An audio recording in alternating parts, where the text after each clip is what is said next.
Always good to see you, my brother. What's happening? What's up, Red Man? Hi. Thank you for having me on Friday night. Great time up there at the Ice House Chronicles. The Ice House has been the funnest fucking place to hang. That was awesome. We've been having a good time there, man. We're putting Pasadena on the motherfucking map again and shit. It's a fun place, man. It's a fucking fun place, man. It's all nice people. Everybody that works there is nice. Shows have been fucking great. All fun shows. We're doing, this Wednesday, we're doing a show in the big room. We just announced it. Tickets just went on sale today. It's really stupid because the show's tomorrow night. But that's how we do. You know, we don't do much prior planning. But it's at the Ice House in Pasadena in the bigger room. And we're going to have a 200th episode podcast and extravaganza. And Joey Diaz, you going to be there? No, brother. I'm out of town. You know I love you motherfuckers. You know where you headed? I'm headed to the fucking capital of debt. What's that? Miami Beach. Miami Beach. No. Oh, Miami Beach. Oh, that's right. Yeah, you're headlining the Improv. God damn. It's all different now. Coconut Grove is all different now. It was a city of sin when we were there years ago. Now it's very quiet. That whole mall doesn't have no more Wet Willies. They have like no more Wet Willies. No. I'm staying at the Sonesta Hotel, which is different. You know, they have like Cocoa Walk, and they still got Howl at the Moon, and you know, for people who are coked up and want to go in there and sing songs, and you know, they changed it around, so it's a different vibe. I'm excited about going down there. You know what I'm saying? When was the last time you were there? 3 years ago. 3 years ago in September or something. The thing with me, it was even more than that. Yeah. You just go to Fort Lauderdale. It was too crazy. They were the wildest crowd I have ever performed in front of. Like, consistently. It was like doing comedy in another country. It was doing comedy in a country that just had totally different rules. Because everywhere else, man, people didn't talk while shows are going on. That fucking Miami Improv, man, they would just talk while the entire show was going on. You know, just have conversations with each other. I remember I said something about Oscar De La Hoya, and someone in the audience goes, "Fuck him, man, Fernando Vargas." And then the guy goes, "Man, fuck both of them, man. Julio Cesar Chavez." And then they start arguing back and forth during the show about who is like the better boxer, who is like the best boxer ever. I'm like, you fucking morons! Like, what are you doing? You have no control over yourselves. You don't even think it for a second that the show is on. It wasn't even on their mind, man. There was like instant passion, toxoplasma infestation running rampant through their brain. They're jumping up and calling out Felix Trinidad. You know. That's fucking crazy. I remember the one night we were together and the fight almost broke out. Oh, yeah. With the chick and the husband. And the chick wanted to get spanked and the husband got mad. Something to a crazy effect. I was going to go on stage. And I don't remember. Then I became friends with the husband and the husband bought us drinks and that was the end of the night. There was so much craziness coming out of that place. I was there the night the kid quit. What's the kid from Boston? Real nice, sweet guy. Comic. He was in Big. He used to close with We Are the World. Oh, Kevin Meaney. Kevin Meaney. That was that night where he quit. You know what happened to Kevin Meaney, right? What? Kevin Meaney came out of the college. Yeah. And Greg Fitzsimmons is like really good friends with him. Good guy. He says all of a sudden the guy's creative. All of a sudden he's writing new material. He lost a bunch of weight. Feels great. That's cool. Isn't that amazing? He was living with a burden, bro. Yeah. And you know what? We all kind of fucking knew. If you talk to him, and he's a sweetheart of a guy. I really never had a conversation with the guy, but I remember at one point in time, man, he was really fucking funny. Yes, he was. He fell off for a while, and I don't know why, but I guess that was it. It was the burden of being in the closet. But I went to see him with a friend of mine when we were like maybe 19 or 20 at the most. I hadn't even done stand-up yet. I hadn't started to do stand-up yet. And it was a Catch a Rising Star in Cambridge, and he fucking destroyed. We're big pants people. He had this thing about big pants and about his family being big pants people. It was that was like the early 90s. You didn't even know why you couldn't. I couldn't write it down for you on paper why it was so funny. Was it the early 90s? Yes. He was very. No, it was actually before that because I started stand-up in '88. So it was before I started stand-up, so it was probably like 86. I seen him like in 90, and he was on fire in Denver. Oh, my God. I'm telling you, man. Fire. Kevin Meaney, at one point in time, had a magic. He was just one of those guys who could just go on stage, just start talking about shit, and it was just funny. It was just funny. He just had, there's a lot of dudes like, how Brody Stevens got that thing where he hits that weird groove and he could just talk about anything and it doesn't make any sense. Salt shaker to the left, sir. He can say something like that. You just start laughing, man. He's going to be on Conan tomorrow, by the way. Oh, powerful Brody Stevens. Yeah. That's awesome. It's amazing what kind of burden that must be living with any secret like that. I had a friend that I knew for years, and he showed up with girls, and he'd drink, but then he'd drink, and he'd just disappear for 3 months. Yeah. And it was that thing. He was gay. Somebody told me. I seen him up in a park with no shirt on with another guy, and I was like, I don't give a fuck. In a park? Yeah, like I don't give, like hiking, like Runyon Canyon, like one of those things. And I was like, come on, and I asked him, and he goes, yeah, and he goes, that's what's killing me. I don't know how to, and what was crazy, I met him on a set of a Man movie. Really? Yeah. So, do you follow me? Here these guys going, fuck those gay cocksuckers and all this shit. My God. And he's in the middle of all this. So I can imagine. I never knew that he was gay till a year or two after we did the fucking movie. You follow me? Yeah. So I could just imagine how bad. I'm sure I said some dumb shit. Well, I think we've all known a few guys that have struggled with that. There's I don't want to say the guy's name, but there's that one guy who's a real good comic, but he drinks a lot because he's gay. He's not out about it. Drinks a lot because he's gay. Like every single comic I know. No, he's like, yeah. I can't get into. I'm sorry, I can't get into specifics. I shouldn't even brought it up. We have but I've known guys personally and watched them struggle with that. It sucks. It's gotta fucking suck, man. And it's all just because of intolerance. Who gives a fuck if someone's gay? As long as I can trust you to not fuck me when I'm drunk. Okay, I don't care. I don't care if someone's gay. Remember Jeff Richards from the Comedy Store? The piano player. Yeah, the piano player, dude. That guy's great. That's my not Jeff Richards. I call him Jeff Richards. Jeff Richards. What are you talking about, Joe? Jeff Richards is the comedian. The comedian from Saturday Night Live. The other guy is the piano player that he would do Pee Wee Herman. Why can't I remember his last name? Jeff Scott. Jeff Scott. Fucking great Jeff guy. Scott. My apologies, sir. Letting you sit there. I hate that. I have too many numbers. It's called Dunbar's syndrome or something like that. You can only store like 150 fucking names and faces in your head. Something along those lines. But that guy was like openly gay and the coolest guy to hang out with, and like one of us, he was great. Who would care that's what he's into? He would joke around about it. It'd be fun. Who would care? The only reason you would care is because you're trying to control something that's going on inside of you, or you've got some weird, ridiculous notions, that are, some religious notions about what another person should and shouldn't do. Other than that, why would you give a fuck? Like, what is that? Why do people trip out about that? Because they do, bro. They just do. I grew up around it. My mother had a bar, plus she was a half a fag hag. So, you know what I'm saying? A half a fag hag? Yeah, my mother was half a fag hag because she had the bar, and they were down there. And I grew up with it, and there was one particular guy that died, and he used to always tease me when I was a kid. I'm going to fucking tie you up. And I would go, Mommy, and he would just tease me, But I never really... I tell you where I really learned a lot about the whole gay society was when I got locked up because they had an AIDS unit. And this prison, that's when AIDS started to get big and they didn't know how to handle them. What year was this? This is 87. I was very fortunate. And here they had these barracks that you lived in, but the AIDS unit, you could eat off the fucking floor. And they had a big TV and they had refrigerators. So people were like, we don't talk to those motherfuckers. But there was a couple guys that said, dog, they go down there and play cards, they cook, go down there.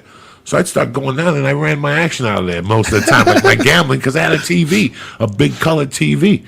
And I got to talk to them and ask them how they got the AIDS. Some people like, I don't know how I got it. Stop it. You know exactly how the fuck you got it. You even narrowed it down to the night. Because once they read you that riot act, you know exactly what night you got it. And half of these guys were junkers. There was only 5 or 6 in the unit. Yeah. There was 2 guys that got it from sex, and the other 5 got it from junking. Those syringes, that blood shit is horrible in the 70s. Horrible. And you talk about, it's like us right now. We're like, yeah, if we go out and we meet a girl, we tell them to put on we put a condom on and shit. Think that's just like fucking without a condom, fucking 20 chicks a night without a condom, sharing your one needle with somebody on the street corner. Yeah. He coming up to you going, you got $3? Yeah, I got 2. Let's buy a bag and share the fucking rig. Share the needle. Share the fucking rig. And then wash it out with beer. You know what I'm saying? Like they put beer in it and squirt it out or whatever. I'm just really? I don't know, Joe. I don't know. Don't repeat. Just me. You know, I mean, I don't think if you're buying heroin on the street with a syringe, I don't think you're going to Rite Aid to buy fucking pharmacy. You probably don't even to have buy the money. alcohol. Yeah, you know. So all those people in the 70s didn't really know. I mean, if they do a real statistic count, how many people just got buried thinking they had the pneumonia? That had HIV. You know, it's like they found out years later that what's that shit when you get abscesses in your mouth? That they kill you, and they went back in time, whatever, and they had skulls, and you could see the abscesses had grown, and they realized now with today's medicine they would have saved these people. Right. You know, you don't know that shit. We don't fucking know. So, but just the burden of living with something like the burden I had, even with just somebody trying to hide an addiction, that's a burden. That's the same burden as me being gay or not wanting somebody to know, or me being a thief at night, or me being the Iceman and killing people and coming home to my family in the daytime. Those burdens have to weigh dramatically on you. They were dramatic because they go deep into your psyche. It's a secret. So somewhere along the line, if it affects you there, it has to affect the other parts of your life. And eventually you're going to blow because you're borrowing from Peter to pay Paul emotionally, which is the fucking worst when you're playing with your emotions like that. Yeah, and and when you're constantly spending energy trying to trick yourself into thinking that everything is all right, that's like you don't even have half your brain, because it's like your whole brain is in conflict. Like you have like the rest of the thinking and planning and looking objectively at your future, that doesn't even take place, because all you're doing is dealing with whatever's fucking with you, whatever weird issue it is. So humans are so strange, man. It's so strange how we lock onto behavior patterns like that. Like you'll see people that get addicted to gambling. I mean, that's a simple behavior pattern. Something happened along the line, and their mind, their reward system got completely addicted to these giant jolts that they get from risking money. And when they don't have that, they don't feel alive. When they do a regular job and sit there with what they would call squares, and just sit around all day with a bunch of fucking people that just don't want to take any chances and get put 15% on every tip. They want to fucking roll dice. They want to see what happens. They want to give it a chance, and they get suckered in, and then it consumes them. I've seen guys become homeless, gambling junkies. I've seen it. I've actually seen them. The hoarders He used guy. to have an apartment. Yeah, that guy. Yeah, but guys from the pool hall from back in White Plains, I saw a couple guys go homeless. There was a lot of older dudes, especially, that would, like, in their 60s and 70s, come in yelling about a fucking horse. This motherfucker come in they yelling the numbers out for the lottery. I got 5627. The motherfucking 5626. And all the things I've read and all the shows I've seen about gambling, because it's always fucked with me, because my mother was hooked, so I was susceptible to that. Susceptible to that disease. I didn't say it right. So when I was 18, and all the things they do is deep down inside, these people want to lose. Susceptible. These people want to lose. Yes. That's why nobody ever says to you, I just got a ticket. I just got fucking pulled over and fucked in the ass. These people come in and sit there drinking and going, what's up, dog? Those fucking Boston Celtic motherfuckers, they didn't cover the spread. And they'll tell you their whole night and how they're down 1,200 and how tomorrow, and you're looking at them like, oh my God. And I almost got hooked on gambling, Joe. When I was 18, I was close. Yeah. And I figured out that this is the cocaine logic. I figured out that I had two vices. I like to gamble and I like to snort. I had to pick one. I got to pick one or pick the other. There's nothing. The coke pushed the gambling out of your life. Coke is like, this could really get in the way. Yeah, this is getting in the way. Because one thing, I was, when you're addicted, you're weak and you're vulnerable to money and the quick score. But I also knew there was another side to that coin. And the coin was, you have to pay somebody if you lose. And 85% of the time, you lose. And let me tell you something. If I'm going to give somebody $600, listen, if I'm selling blow and I'm mugging people, and I'm making $4 or $5 grand a week, I don't mind giving you $1,000. That's the cost of doing business. You know what I'm saying? You're out there, you're talking shit. I got the Knicks, those cocksuckers, something, conversation. Right. But if I'm earning a living, like I got to get up and go to work, God forbid I got to give my money to some idiot because I bet the fucking Knicks and they want to play fucking jungle handball and I'm not going to cover this fucking spread here. Forget it. So I said, if I'm going to waste $200 on gambling, I might as well spend $200 on snorting and look out a window and get something out of it. At least I'm paranoid. You know what I'm saying? I get something out of it. Insurance is like gambling. When you buy insurance, they don't give you nothing. You sign a paper. That's why insurance is the hardest sale in the fucking world. You get a handshake. It's like gambling. When you lose with it's the same fucking logic. Like, what's, it's nothing. There's nothing. It's just a transfer of paper. What is gambling at the end? When you gamble on something, it's not like you could gamble on yourself. I can go fight John Jones. Or it's like I could get on the fucking horse myself. It's the same kind of logic, Joe Rogan. We get nothing for it. Just a transfer of fucking money. And it always ends up you giving up that fucking cash. It never comes the other way every once in a great while. Is there anybody that's like a really good gambler that's out there making a living gambling on sports? Yes, but their IQs have to be fucking phenomenal, and their control. And they have to have the control of an older gentleman. Because you have to know. This is a scene in the goddamn movie. No, if you're fucking 21 and I give you 80 grand on a Friday night, you're going to Vegas and you're going to fuck Kim Kardashian in the ass. You're going to spend every fucking dime of it. But a controlled gambler is somebody who says, you know what? Just because there's a game on Tuesday don't mean I got to gamble. I'm saving my money for Thursday. In fact, I'm going to call. They outwit the book. They call the book and fuck with the book. Hey, it's Tuesday, but what's the line on Thursday? And they start fucking with the books and start calling. It's a system, Joe. And the people who make money, it's like anything else, Joe Rogan. There's comics like me that don't have millions, you know what I'm saying? Right. And then there's comics that figured out how to become a label and a business. And the same thing happens with gambling. There's people who just come and go through gambling, and when they go, they lose a house. Right. You know, they lose a house, a wife, 10 cars, a job, because it affects everything. But with fucking, we had my friend Jimmy Burke on, and that was his story when it was his childhood. His dad would just go off. Just go off and owe money and lose the house, and that would be it. You know who the biggest gambling loser was of our time? Who? John Gotti. $1 million a month cash. What? $250,000 a weekend. He was making $12 million a fucking year. Jesus Drop it. He won once in a while. The feds got documents. They were thinking of putting a thing out. The biggest loser ever, sports-wise. Degenerate. Most of his. That's why you gotta look at a guy like that and go, that motherfucker dressed in $2,000 suits when he was just walking the streets. Yeah. How much was he really stealing? He was stealing because he was a degenerate gambler, from the fucking cards to fucking dice to fucking sports to everything. And he would lie. You know what I'm saying? Like, he'd lie about his losses. He'd go to them and go, I need $300,000 to put money out in the street. No, he was losing. But on the other hand, the guy was loyal because he paid his debts. A lot of people like that will just say, suck my dick. What are you going to do? It's John Gotti. He paid his debts. He paid every fucking debt. Nobody ever said the guy didn't pay his debts. He paid his debts. But he was a disgusting gambler. He was a weird mob boss. He was because, like, all of a sudden, like, he was a star. It was really strange. He was like the first one that seemed to like relish the role.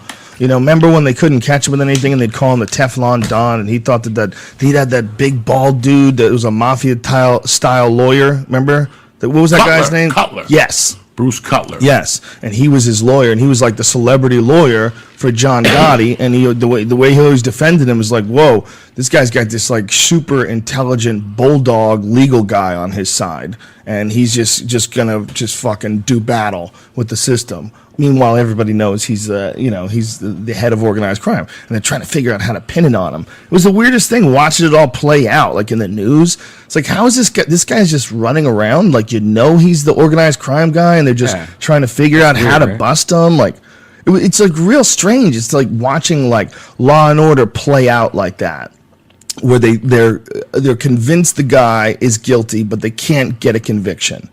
You know, for a long time they couldn't get a conviction on him, right? That was his nickname. The beauty of it is in May we're going to New York. I don't know if Brian's going to know who's going. Sold out already. And one of the nights when we get there, we're going to go to Spark Steakhouse and park outside. Is that the place where? And you're just going to park outside, and I want you to just sit, close your eyes, and think about the balls it takes to shoot somebody at 5:30 on Christmas week at that place. Just the balls, because once he did that, who's going to argue with you? Right. He didn't shoot him in the head. He didn't poison him. He got 5 guys. He talked 5 guys. So he went and talked Brody, Ari, Duncan into going around the car and shooting this motherfucker when he comes out. And they got away with it in broad daylight. All of them shot him at once? All of them. 5 fucking guns coming at you. And Gravano and whatever were in a car. And he talked 5 guys to shoot. They called themselves the Fist. the Five Hands, and they just went out there and shot this motherfucker at 5:30 at night, December 15th or something. When you sit there and you feel what it takes to get that, that's when you'll go, I get it. I get what this guy did. He did, he did something that was that's amazing. Shooting somebody at the House of Blues at 8 o'clock at night during a premiere. This guy did something that was just ballsy. There was no argument after that. Like, he just took over. So what was it that everybody thought he was just so crazy after that he was that's willing it. to do that? They were going to kill him because he was selling heroin. He said, either I'm going or you're going, bitch. And he talked to everybody, and he goes, here's the deal. I'll cut you in. We'll all become millionaires. But this motherfucker's got to go. Whoa. And they sat down, and they set up a fake meeting to meet everybody there. And these motherfuckers got out of the car, and 5 guys got out dressed as Russians with the hats, with the little jackets like they were donating, and started unloading on these guys. Whoa. Look at the pictures. Look at the pictures. The guys are on the street with a towel on them with blood coming out. But the thing what happened with Gotti is what Alex Jones talks about. They went after Gotti the first time. Gotti fucked them up, spit in their face. Gotti, well, listen, when you beat the government, you take your money, you take your pieces, and you go home. The government ain't going to stand there. The government is a business. The government puts $1 million a year into following Joe Rogan. Eventually, we're going to collect on that investment. And we're going to do whatever it takes to collect on that investment, my friend. That's it. Plain and simple. When the government wants you, they're coming to get you. And that's one situation where he beat him. He beat him with jewelry tamping. They went back at him. He beat him again with something. Then they put wires everywhere, which the wires were fucking illegal. They put them everywhere, and but the guy talked. They're not illegal anymore. No, but the guy, the guy heard himself talking. I mean, the guy was a moron. Let's face it. He heard himself. He was crazy. He was just such a buck wild guy to be in control of an organized crime or a big thing like the mob. People bringing you money. Yeah. Can you imagine, Brian? Crazy. People just come on Thursdays and bring you 80,000. Tripoli brings you 100 grand. I bring you 40. This is it. This is what you do. Can you imagine if all wires were illegal? Like all wires. All wires? Like wires everywhere. Like you weren't allowed to have wires. What? The fuck are you talking about? And it's very sad. What the government doesn't know is that, all right, call Gravano whatever the fuck you want. I mean, I just read something the other day about this motherfucker. They're going to reconvict him. Because in He's still alive? He's still alive, but he's all fucked up. In Where 1980, he's in Colorado in Tomahawk, under the fucking prison. Oh, God. And he's all fucked up from the steroids. His hair fell out, his teeth are falling out. He's got some central nervous disease like Mitzi Shore. He shakes and shit. God bless him. But the fucking God bless him. When the government took him and talked him into pretty much ratting on this guy. Yeah. What they just realized all his sins that he never copped to. Now he's getting convicted because now they're throwing everything at him. In '83, he was going around buying lottery tickets. So if you knew in the neighborhood, if you hit the lottery for 800,000, it was 8 million. Come to Gravano, he'll buy the ticket because then he had a legal way of getting income. You know how many fucking tickets he bought that year? You know how many tickets that idiot bought that year? How many? 800, $1 million cash he bought off the people. Holy shit. Just so he would have annuities. Oh, wow. So it just made it look like he was just winning the lottery left and right? Everybody in his house won the lottery one year. The daughter. You know that Whitey Bulger did that too. Whitey Bulger won the lottery twice. It's like the balls of these cocksuckers. It never ends. Weird. But here's the weird thing. I've told you this before. When at the end, after they had Gravano in, they were making loan shark collections. He was still calling the people going, I don't give a fuck if I'm in prison. You're going to have 2 feds going by there and picking up the money for That's you. incredible. That's documented. The people of Brooklyn feds still talk. Went and collected That's how much his money. they wanted Gotti. That they just cut a deal with the devil. They just cut a deal with the devil just to go after fucking this degenerate fucking and dude. Gravano was like easily just as bad, right? I mean, the stuff that he had done, just as bad, right? He'd murdered a bunch of people, right? Yeah, but he wasn't like a straight up guy. He was like a fucking con guy. But he got out. Yeah, he got out for a while. Yeah. That's what people don't understand. Like, the government let a known killer out. He talked them out of it. He was a tremendous negotiator. He got to keep his $20 million. He got 5 years, and that was it. He got to keep his $20 million from illegal activities. And then what happened? He was like selling ecstasy in Arizona. In Arizona. That's when we met the daughter at the Improv.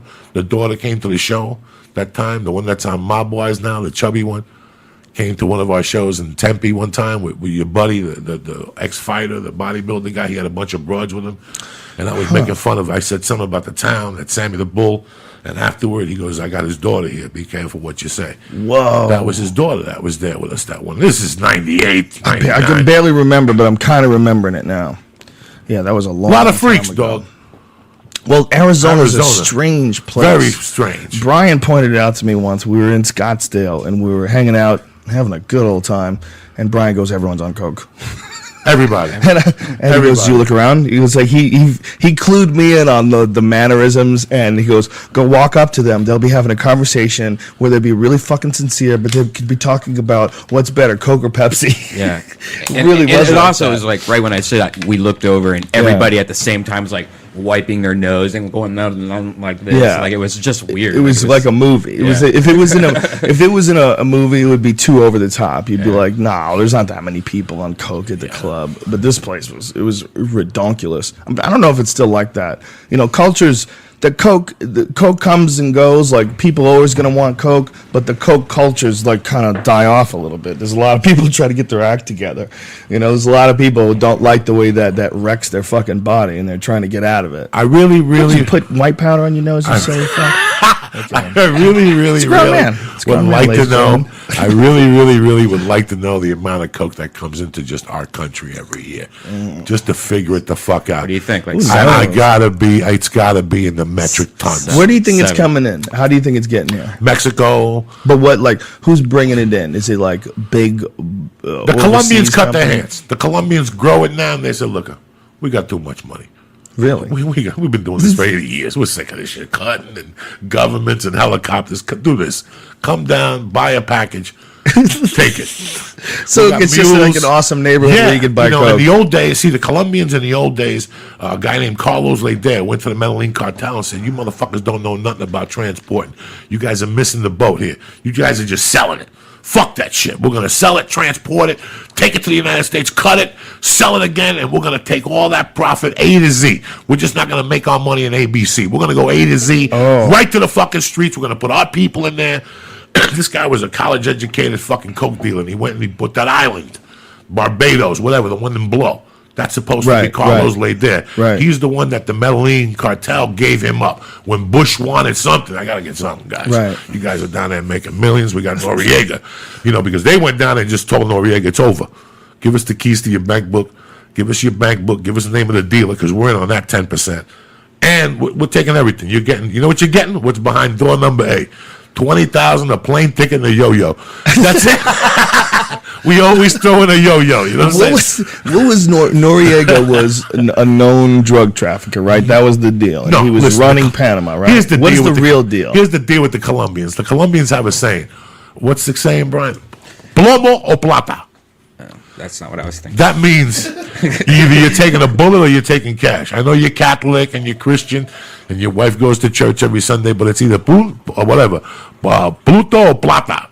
So whether you're corrupt or not, you either take the money, we're going to put a bullet in your head, and we're going to replace you with somebody who will take the money.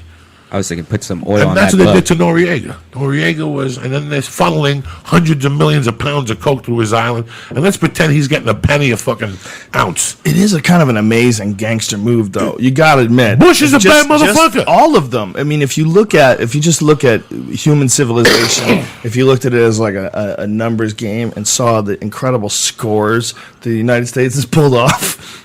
Putting Saddam Hussein into power, arming him, pictures of them shaking his hand, years later, storming a city, shooting missiles in, hanging him on a stairwell. Joe, all a simulation. Just before they're going to go on 60 Minutes, those motherfuckers disappear. It's amazing. It's all a simulation. It's beautiful. I think it's amazing. I mean, look, it's terrible and it's horrible and it's awful and it's disgusting that that's how humanity works. But if you just look at it from like a sheer mathematics standpoint, like, wow, what is it's ones and zeros, Joe. Staggering achievement this one fucked up country has had all over the world. That shit you posted the other day, dude, it was tripping me out. Which one? Like the ones and zeros. Everything's a code, and they're finding fucking codes inside the. That is a really bizarre. I have to go over that a bunch of times because there's a lot of gobbledygook. I don't understand it. I don't. It was a Neil Tyson deGrasse. Is that how you say his name? And it was another professor. And I don't remember the other professor's name, and I should look that up because it was really fascinating. But what I don't understand, what they're finding code, like computer code in things. I can't now that's the problem I had trying to figure out, like what were the things that they're finding the code in. But they were kind of getting at that for some reason that they're finding that life seems to be a computer code. And that we might all be a simulation of ourselves, simulating ourselves in like a computer right now. Yeah, this is by the way, this is like really fairly recent too. Yeah. This whole thing, you could pull it up, and this guy can say it, and we can sort of like figure out what the fuck he means. Just do on YouTube, strange computer code discovered concealed in superstring.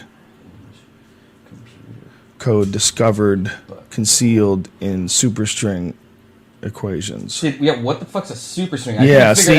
Let's let him talk and then try to ape our way through the most rudimentary of explanations. Yeah, that gentleman with the glasses. You ever seen butthole code before?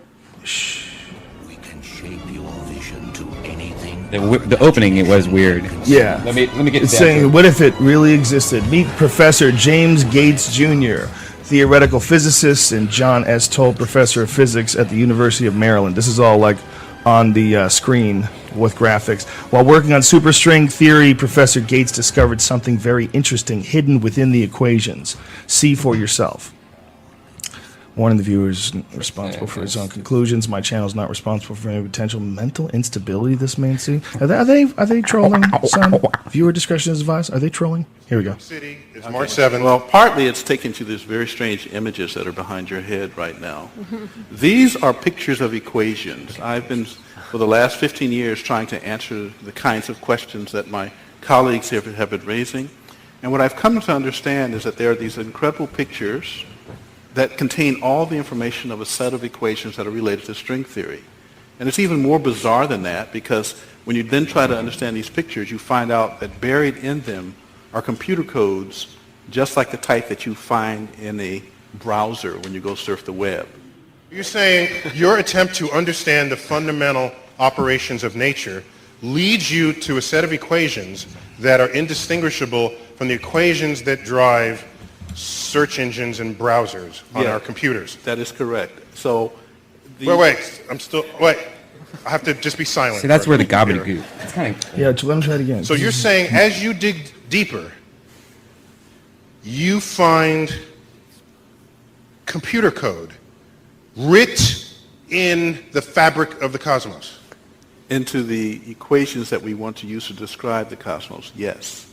Computer code. Computer code, strings of bits of ones and zeros. It's not just sort of resembles computer code. You're saying it is computer code. It's not even just is computer code. It's a special kind of computer code that was invented by a scientist named Claude Shannon in the 1940s. That's what we find very, very deeply inside the equations that occur in string theory and in general in systems that we can say are supersymmetric.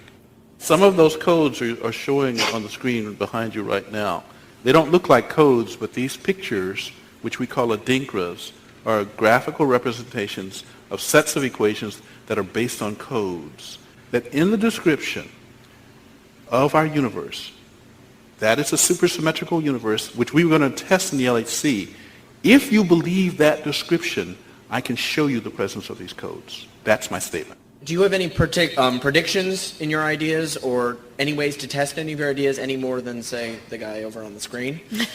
The work that I'm doing is, in fact, so theoretical that we don't understand yet whether it is even possible to complete the program. We have found these strange graphs.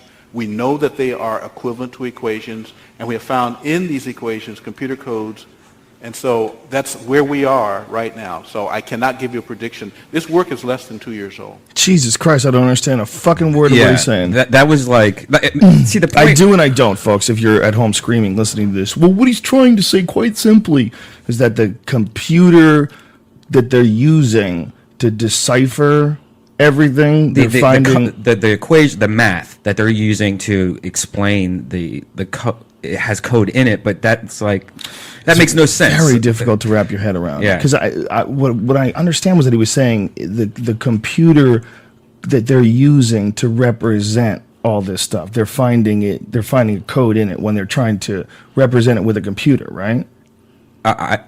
I don't know what that means. I heard like the equations that they're using to explain the string theory or something like that. Like in those equations, they're finding computer code. Right. But like, what's an equation? Is an equation already fucking math? Yeah, I'm not quite sure what they're trying to say by saying that. I'm assuming that it's like as they're using their computer code, the computer represents the universe or represents whatever they're trying to zero in on.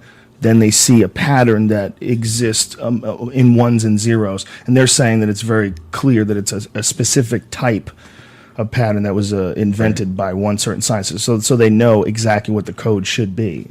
But what the fuck does that mean? Or this is a really hilarious improv comedy class video virally. Well, we have to stop. I mean, it sounds stupid. All right, this is one of those weird conversations where you got to go like, why are you even bothering to have this conversation? But the reality is, when you look at some of the video games that are available right now just for your iPad, and this is an incredible leap of, say, just in my lifetime. I was around when Pong came out. When we had Pong when I was a kid, it was the shit. You couldn't believe that you could make something move on the TV. And it was a black and white TV, by the way. We were playing Pong.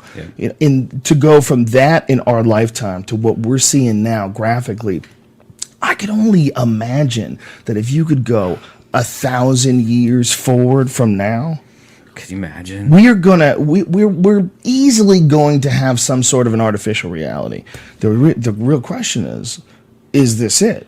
Is this the artificial reality of some other reality? Are we plugged in somewhere? I mean, is this really like the fucking Matrix? I mean, are we in some sort of a perfect state of being able to completely control reality in some distant point in the future where we're just locking our consciousness into these crazy scenarios? When I first heard this, when you first tweeted it, I now find myself trying to do something like to get out of this thing, and now I think I'm going crazy. Like I was talking to my cat, and I'm like, if you know this is a simulation, like lick your lips right now. You know, I was doing that kind of test, and I don't think it's that easy. But then, like, I'm looking now to see if I could hack if this is a reality thing. Well, when you hear stuff like this that you don't quite understand, but what they're trying to say essentially is that there's some sort of a code to everything, and that it looks like it looks like even like it possibly has been designed. I mean, they didn't say that specifically, but that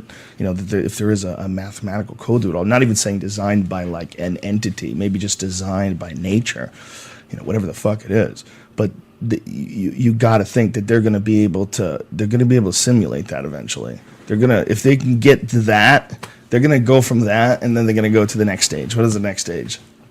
How do they take things further? How does technology take us further and further down the road to the point where we might one day be living inside a fucking computer program? And that shit might be going on right now. Yeah. It's like totally, it's one of those conversations. What a fucking trip that will be. Yeah. And what if it's What if it is? What if it's something like remember when you were in elementary we lost school? Joey. He's fucking picking shit up and staring at it. He stared at a USB cable like it had the secrets to the universe in it. We lost him. we went way too deep into the what if drawer for Joey. Dog, I ate a fucking half a bang chocolate triple bar before I know came you up did. here. What if you guys are scaring me like Star Trek? What if we come out? When I was a kid, I was always scared of Star Trek. The music, I would shut that motherfucker off as soon as I heard. I fucking shut that TV off. I switch on to something. What if we come out of this virtual reality world and it's something like we go back to like third grade when we were they were checking us for lice, and that's when they started it. Like they fucking like put a needle in the back of our neck and then put us in this pod, and then like you wake up and you're that kid again, and you're like, all right, so that's exactly what life is, and that's how it could happen, and stuff. Wow. And you're like, in third grade still. Like when somebody goes to, like when in the I'm movie, not sure I follow you. And just to explain it a little better, because this is what fucks me up all the time, and this is what I see happening that fucking kills me about not being alive in, say, 100 years. Remember in Hannibal, in one of those stupid movies, he drew a picture, and she came to visit him, and she goes, "Did you draw that?" And he goes, "I drew it from memory." And he's Spider-Man her in the face. Yeah. Well, it's that was Miggs. It's really weird because people do that. They go somewhere and they just remember something that they seen from, and they draw something from memory, right? Which is pretty fucking brilliant, especially when you have little things that nobody else would know. That means you caught that while you were there. It's really weird that maybe 30, 40 years from now, you could put a hat on, close your fucking eyes, and you could go to Italy for the day.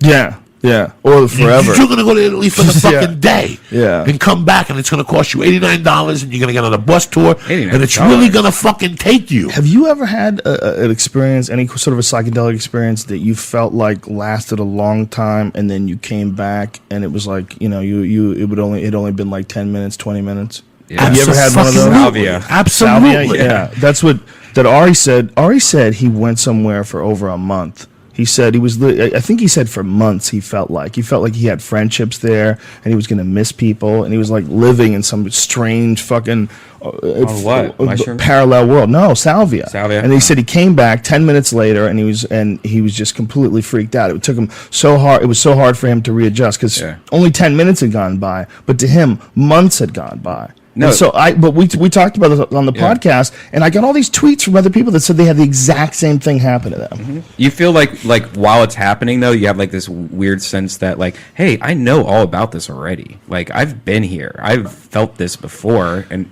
like that's the craziest part about the DMT experience. Yeah. The craziest part about that is that same feeling of I know this place. I know this already. Yeah, I know this place. I know what I'm saying. When I first started tripping, I like tripping with a group. When I was 15, 14, you tripped with a group. Right. And it's a complete different experience when we all pop it together at 6.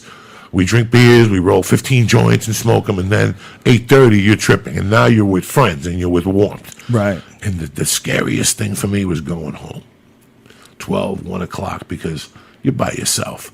Right. And this is the most important part of the trip, is answering your questions to yourself. And I'd go home and I'd go in and out. Like I'd put a Pink Floyd album on, Dark Side of the Moon, and for 2 songs, I was fucking gone. But for 2 other songs, I was there saying to myself, whew, I got it together now. Now I'm ready to do on. Thank God this trip is done. And just as I was getting up, that motherfucker came back to me again. That's the difference when you do really good acid. Now, last week, I've been working a lot on my knee with the bike. You told me stationary bike. So I usually go over there 45 an hour, and I put on, for some reason, they always say, I was cracking jokes at you guys once that sometimes you hide your weed and you don't know where you put it, but you get high and you'll find it. It's just amazing when you're in that consciousness again. Fuck, I know what my weed is. It's in a fucking car. Right. I just remember because you're high again. And it's so weird. The other day I was listening to Joe Rogan and Brian. This is the weirdest thing that happened. I went early and I had gotten up and I smoked and I had a great breakfast. And I went to the thing and I put on No Quarter by Led Zeppelin live. And he's got a piece in there that's Jimmy Page playing the guitar. That right there, it answers all your questions about life. And I'll never forget, while I was sitting there riding the bike, I'm high, and it took me to where I was. And I remember that it was at a guy, Gunter Brown's house, that stuttered. Gunter Brown, if you ask me again, I'm going to knock you down. He was like this dirty white guy, but he was a millionaire. His father invented the Dixie cup with the jokes or something. And this guy was basically a junkie. Like, you go over there and he'd say, you want your dick sucked? I got a chick that'll suck your dick while you're taking a shit. Like, he always had weird, dirty white women over there. And one time I went over there, I'm like 17, and I did a line of white heroin. And he goes, I got to go run an errand, and I'll be back. And he left that album on.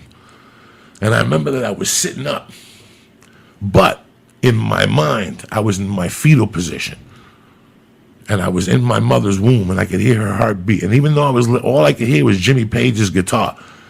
And every time I would straighten up, I would see people there not judging me. It was the fucking warmth of the room. and the warmth was just amazing. It was too much. And in one corner was like Buddha, the other corner was like Jesus. Every corner was like a god that I didn't even know, like a Hindu, a Korean with a fucking sword. And they weren't there judging me. They were just there waiting for something. And I remember I would go into the womb and come out of the womb. And every time I go into the womb and come out, Jimmy Page would keep playing that fucking guitar. And I could hear my mother's heartbeat. My mother was dead this time, so it's your psyche taking over that fucking trip. And I could hear, and every time I would pop up, I would see every woman that ever came into my life, dog. Whether I knew them or not. Your lunch woman, your first grade teacher, the fucking nurse that delivered you to your mother's hands. And all of a sudden, dog, I remember the Virgin Mary came out doing a strip fucking tease. And this is where I was. I'm in this fucking thing, and I don't want to look at the Virgin Mary's pussy. But she takes off her fucking undies, and I'll never forget that her pussy was like a picture of me at that age. And there was a guy sitting, and the whole time I'm sitting there in this womb position, but there's a guy with his back to me going, you don't need the answers they got for you. I got the real motherfucking answers to your problems. And at that time, you're going, I don't need your help, bitch.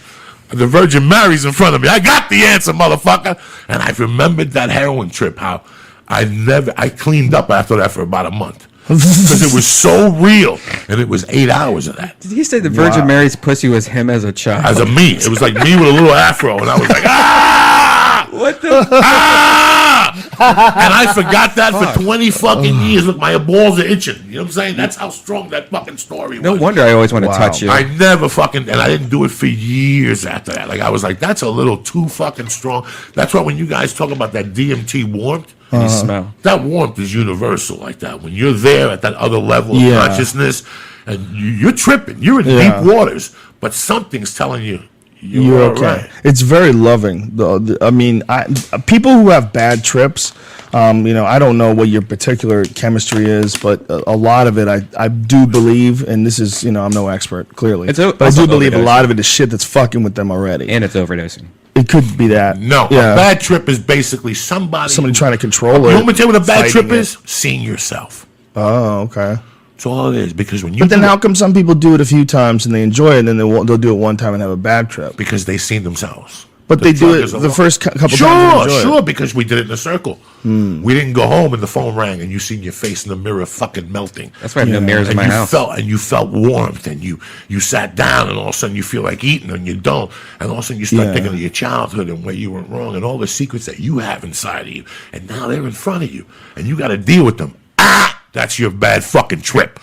That's your bad fucking trip. That is what it is. It's really, you got a lot of fucked up shit in your own life that you don't appreciate getting illuminated, and it's freaking you out. It's yourself. It's when you trip. I can only say from my personal experiences. That's been my personal experience. When I've had a bad trip, it's always been and I haven't had anything that was really bad, but I've had some pot ones I had a few pot moments when I first started smoking where I just got way too blasted and I just couldn't swim yet. I didn't know what I was doing yet.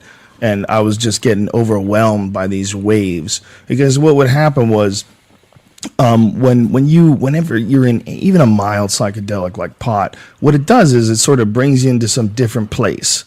And if you're trying to resist that in any way, if you're trying to fight that in any way or control it in any way, it's going to overwhelm you, especially if you take enough. If you take enough to get paranoid and freaked out, the reason why it's so effective, like you can learn so much from it, is the same reason why it's so impactful when it happens. While you can't control it, it's just slipping away from you, and you'll get overwhelmed with these like self-realizations. And it could be from shit from a decade ago, man. Absolutely. It could be an old girlfriend where you said one cruel thing 15, 20 years ago, and you feel like a douchebag today.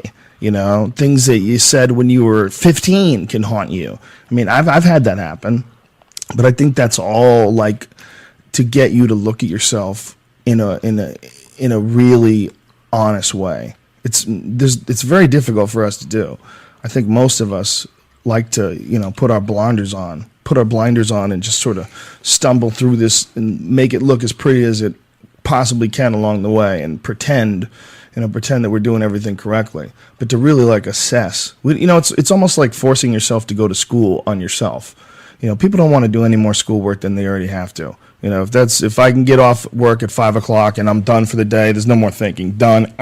There's your self-improvement. Suck my dick. I'm going to sleep. Give me my Ambien. Stop yelling at me. And I think I think that's a part of it too. I think a lot of people are just too tired to try to improve themselves. You know, it's funny that you always talk about ayahuasca and all that stuff. Yeah. But in reality, if you really look into it, you're a smart guy. If you really look into the coca plant, it started out as a mild hallucinogenic that kind of gave you a little bit of energy. Yeah, well, the people in high altitudes, they chew the leaves. And it's apparently it's healthy for you. You know, those guys, I read some of those guys live to 80, 90. Yeah. They work under the sun, the altitude. Really high up there, too. It's us that destroyed this drug. You know, we put it into powder form and all this shit. And then What do they do? How do they take it? They take it out of the coca leaves, and then they somehow or another, how does it become a white powder? It becomes a paste, and then they put it on this fucking block. I've never processed it. You can't get that experience from the coca leaf, right? You have to break it down to the white powder to get that I will tell you cocaine one charge. I do know one thing. I did blow in the 80s and in the late 70s, and the blow that's on the street now, it's two complete different highs. Really? Yeah, in the 70s, it was in the early 80s, it was cocaine. It wasn't processed. There was no fillers. There was no pink slime. Right. You know what I'm saying? It just made people feel great. It was, bro, it didn't fucking make people lose their houses because it made them feel bad. The problem with cocaine, it was the marketing. It wasn't cocaine that was so good. It was the marketing. We've discussed this. The marketing was brilliant. They gave it to people who had a lot of money and musicians and athletes, and they gave people that were poor or 20 minutes of feeling important. Oh my God. In the 80s, everybody was sniffing. That's how a lot of athletes apparently get hooked after they stop competing. You know, they like miss a charge. You know, they miss something, and then they'll start hanging around with people who party, and you know all of a sudden now they're getting it out of. A lot of boxers ended their life that way. Sonny Liston ended his life that way. A lot of guys did. They would just start doing drugs. Joe Louis, I'm pretty sure he started doing drugs. The fucking spark is gone. See, the artificial spark, and the artificial spark isn't as good. Sugar Ray Leonard had a problem. It's like Civia fucking sugar. It ain't as good De as La sugar. Hoya had a problem. Yeah, putting on stockings and shit like that. Getting coked up too. I mean, that was. I put on stockings King one night Hippo. with a chick. Were you coked up? To the fucking gills. Yeah, I mean, everybody was saying. She sucked my dick, but I didn't take no pictures. Everybody was saying that Oscar De La Hoya is gay. And I'm like, no, Oscar De La Hoya does coke. Okay, Yeah, what are you big talking about? difference, He's just because he's weird. He's hanging out with girls, man. Do you not understand? He's hanging out with these his honor. stupid, hot Russian strippers, and he's coked out of his mind wearing women's clothes. You refuse to believe that He's just been gay, married right? for He might be, but I don't believe He's so. been married for 10 years. He's been fucking with a sheet on for 7. He goes to New York, and some Russian chicks puts that Chernobyl tongue in his asshole. You know what I'm saying? That Chernobyl tongue turns the fucking lights out on you. You'll be waiting online for toilet paper. You know what I'm saying? He fucking went bananas. And bro, it just happens in our society, and what are you going to do? It's funny with Greg that night. We were talking about what cocaine did. You know, with acid and pills, nobody lost their fucking house in the 70s. You smoked a joint, it was $2. Right. All of a sudden, cocaine came, and people were losing their fucking homes. And So you break it down. The experience that you get from chewing the leaves, you can't get that cocaine rush. no, not like that. You only get like a little mild buzz from chewing the leaves. So the only way to get it into your bloodstream, the way the cocaine rush, is it's just like a massive dose. I heard it's very good if you keep eating the fucking leaves, you'll get high. You know, But you won't get high like coked up. Maybe you have to eat like a whole salad. you'll take the positive side of it. I think you get like the euphoric without that fucking bullshit. Right, it's just like a speed buds. Yeah, like that I euphoric. wonder, man. I mean, It opens up apparently everything. it's not even unhealthy for you. It's really bizarre that becomes cocaine, which is like terrible for people. I've seen, we've all seen a lot of people have cocaine problems. And it's a fucking nightmare. Yeah, it's it's terrible. I had an ex-girlfriend had a real problem with it, man. I hate She was coke. scared. She was scared that someone could bring it up at a party because she wouldn't be able to say no. They're the most annoying people. Yeah. Cokeheads. It was when I first moved to LA, and the only thing I knew about cocaine was all negative from Boston. And I had just gotten done being in this situation where I had to kind of get away from a dude that I knew was selling it, and he was dangerous. In and Boston. Yeah. And so right when I came here, and I started dating this chick, and she was telling me that she had this cocaine thing. Like she liked it, and she didn't like how much she liked it. It like made her really nervous.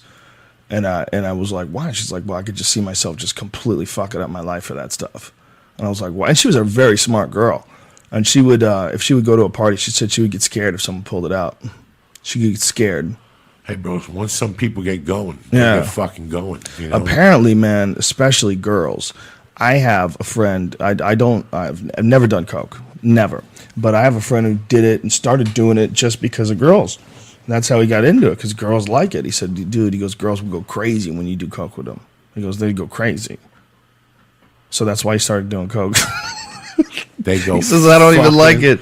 They go fucking bananas. Why is that? And Why? If you get the perfect pigeon, like you get the perfect one that just gets crazy by 4 o'clock, when you whip out that 2nd gram, you know when they're walking around naked, they're playing with their pussy and they're putting coke rocks in their nipples. Right. It's fucking crazy. And you see this and you're like, wow. Wow. And how they suck dick, how different it is, the blowjob. Like they get into it. Really? They'll fucking stop and mid-suck and give me another line to get some energy. And they'll suck that pipe for another 20 minutes. That pipe that ain't going to come. You ain't going to come. So how long do they suck your dick for? 40 minutes. And then they drink a beer, they eat a sandwich, and they're back on that helmet another 40 minutes. You want to fucking snort, you got to suck this fucking pipe of death. And ain't nothing coming out either. So you basically are giving them a blank. You're shooting a blank at them for like an hour and a half. It's this sour fucking blank that they do get at the end. It doesn't even shoot out, it just drips down your dick like. Why? What is it about watery. coke that keeps you from coming? I don't fucking know. It's the mechanism. I remember when mechanism. I remember when I got locked up. You know, when you're waiting online to go to the doctor, like once you get to prison, they had all these things on a billboard, like be careful of hepatitis B, shit like that. Then they had newspaper articles on coke, and they had, in the fucking 80s, people were shooting coke into their dick. After like 2 days, they go, fuck it. What can I do to enhance this shit? I've already lit her on fire. I killed one hooker. I've come 80 times. I got a big bag of blow left. I'll shoot it in my dick directly. And their legs would go fucking, like, they'd have to get rushed to the hospital. They'd lose a leg. You have a heart. Before Viagra and whatever in the 80s, people in their deep mind were thinking that if you fucking put coke rocks in your dick, trust me, I was one of them. If I would have taken needles, if I would have been able to take needles, I would have shot coke in my dick a couple nights. That's how crazy my God. When you have a fucking coke bitch, a crazy one. Sprinkle it on her pussy. And you lick that shit. You tell them, you show them that coke. Really? Oh, and you put that sprinkle it on their pussy? Oh, they go fucking crazy. Suck on it. You lick that fucking clit till its mouth becomes numb. Your pussy's numb. Then you put some on your helmet. You put some in your pee hole. You put a coke rock in your pee hole and tell that bitch to suck it out. It's all over.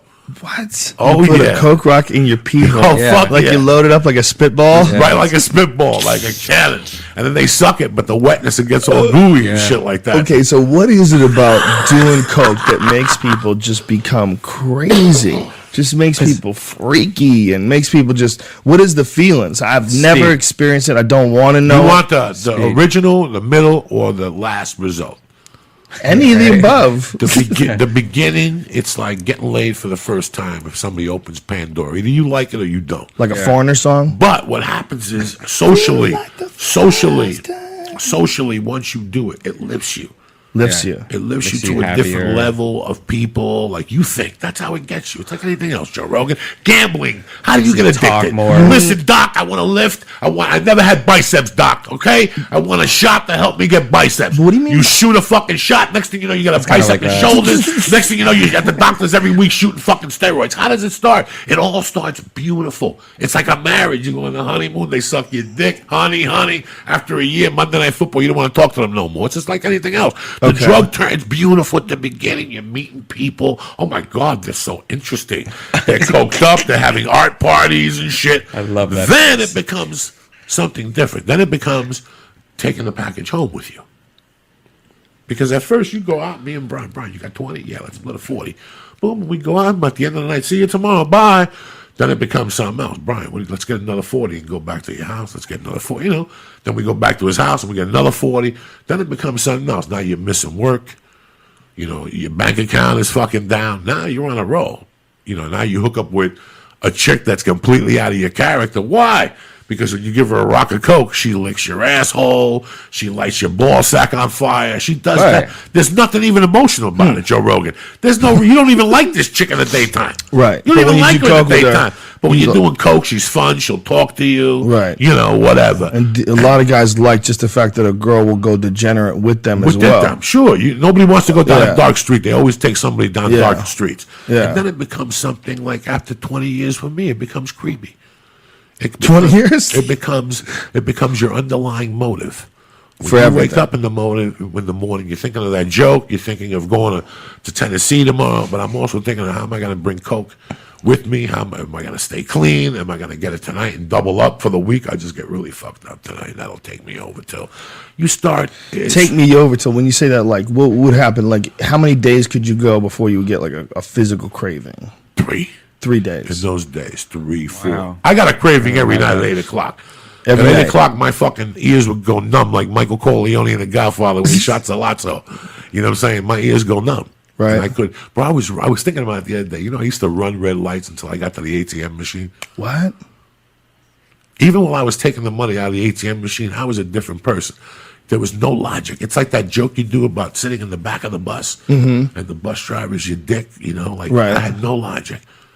Even if God was right there saying, Joey, you're 400 pounds, you're going to die. Yeah, I had no logic. That whole drive, I had no logic. I would make the U-turn on Sunset. No logic. Make a right on La Brea, shoot right over to Dante, get the package. And on the drive, I'd be cracking. Now I'd stop for red lights. Now I got my focus back. Now I would, because I needed a red light to break it up. So I would break it up right there. Break it up? Where? Because it comes with a rock. And I would break it up in my hand in a baggie. So you put your fingers inside the baggie or on the outside? Seal the baggie and break it from the outside. Crush it? Crush it. If it's a re-rock Coke, then it's hard. Then it's a Fugazi. You got to get the hammer out. But if it's real Coke, it's soft. It should break first fucking... And then you just put $1 bill in it. Is that how you can tell whether or not the Coke is good? Yeah, absolutely. But it's really hard to get real Coke. Sure, 100%. They cut it. They put speed in it now. Isn't that amazing? That's what deregulation is, ladies and gentlemen. When we don't regulate something and you make it illegal, then a bunch of different people are allowed to cut it up and do whatever the fuck they want to do with it and call it cocaine. Laxatives. But you couldn't do this. It would all be completely illegal if it was being sold at CVS. You know, if you could buy it at the liquor store. If I could just buy a leaf. I wonder if, like, regular cocaine, how bad is regular cocaine for you without all the shit? Is it just as addictive? Dog, it's got to be like anything else. Chinese food is good for you one time every 2 weeks. But if you do it... Regular cocaine can be good for you? I'm sure that I'm sure in this society, there's a coke fiend scientist somewhere that can find one positive effect of cocaine. You and I both know that. I'll tell you one positive effect it had for me while I was doing it. I wasn't ADD no more.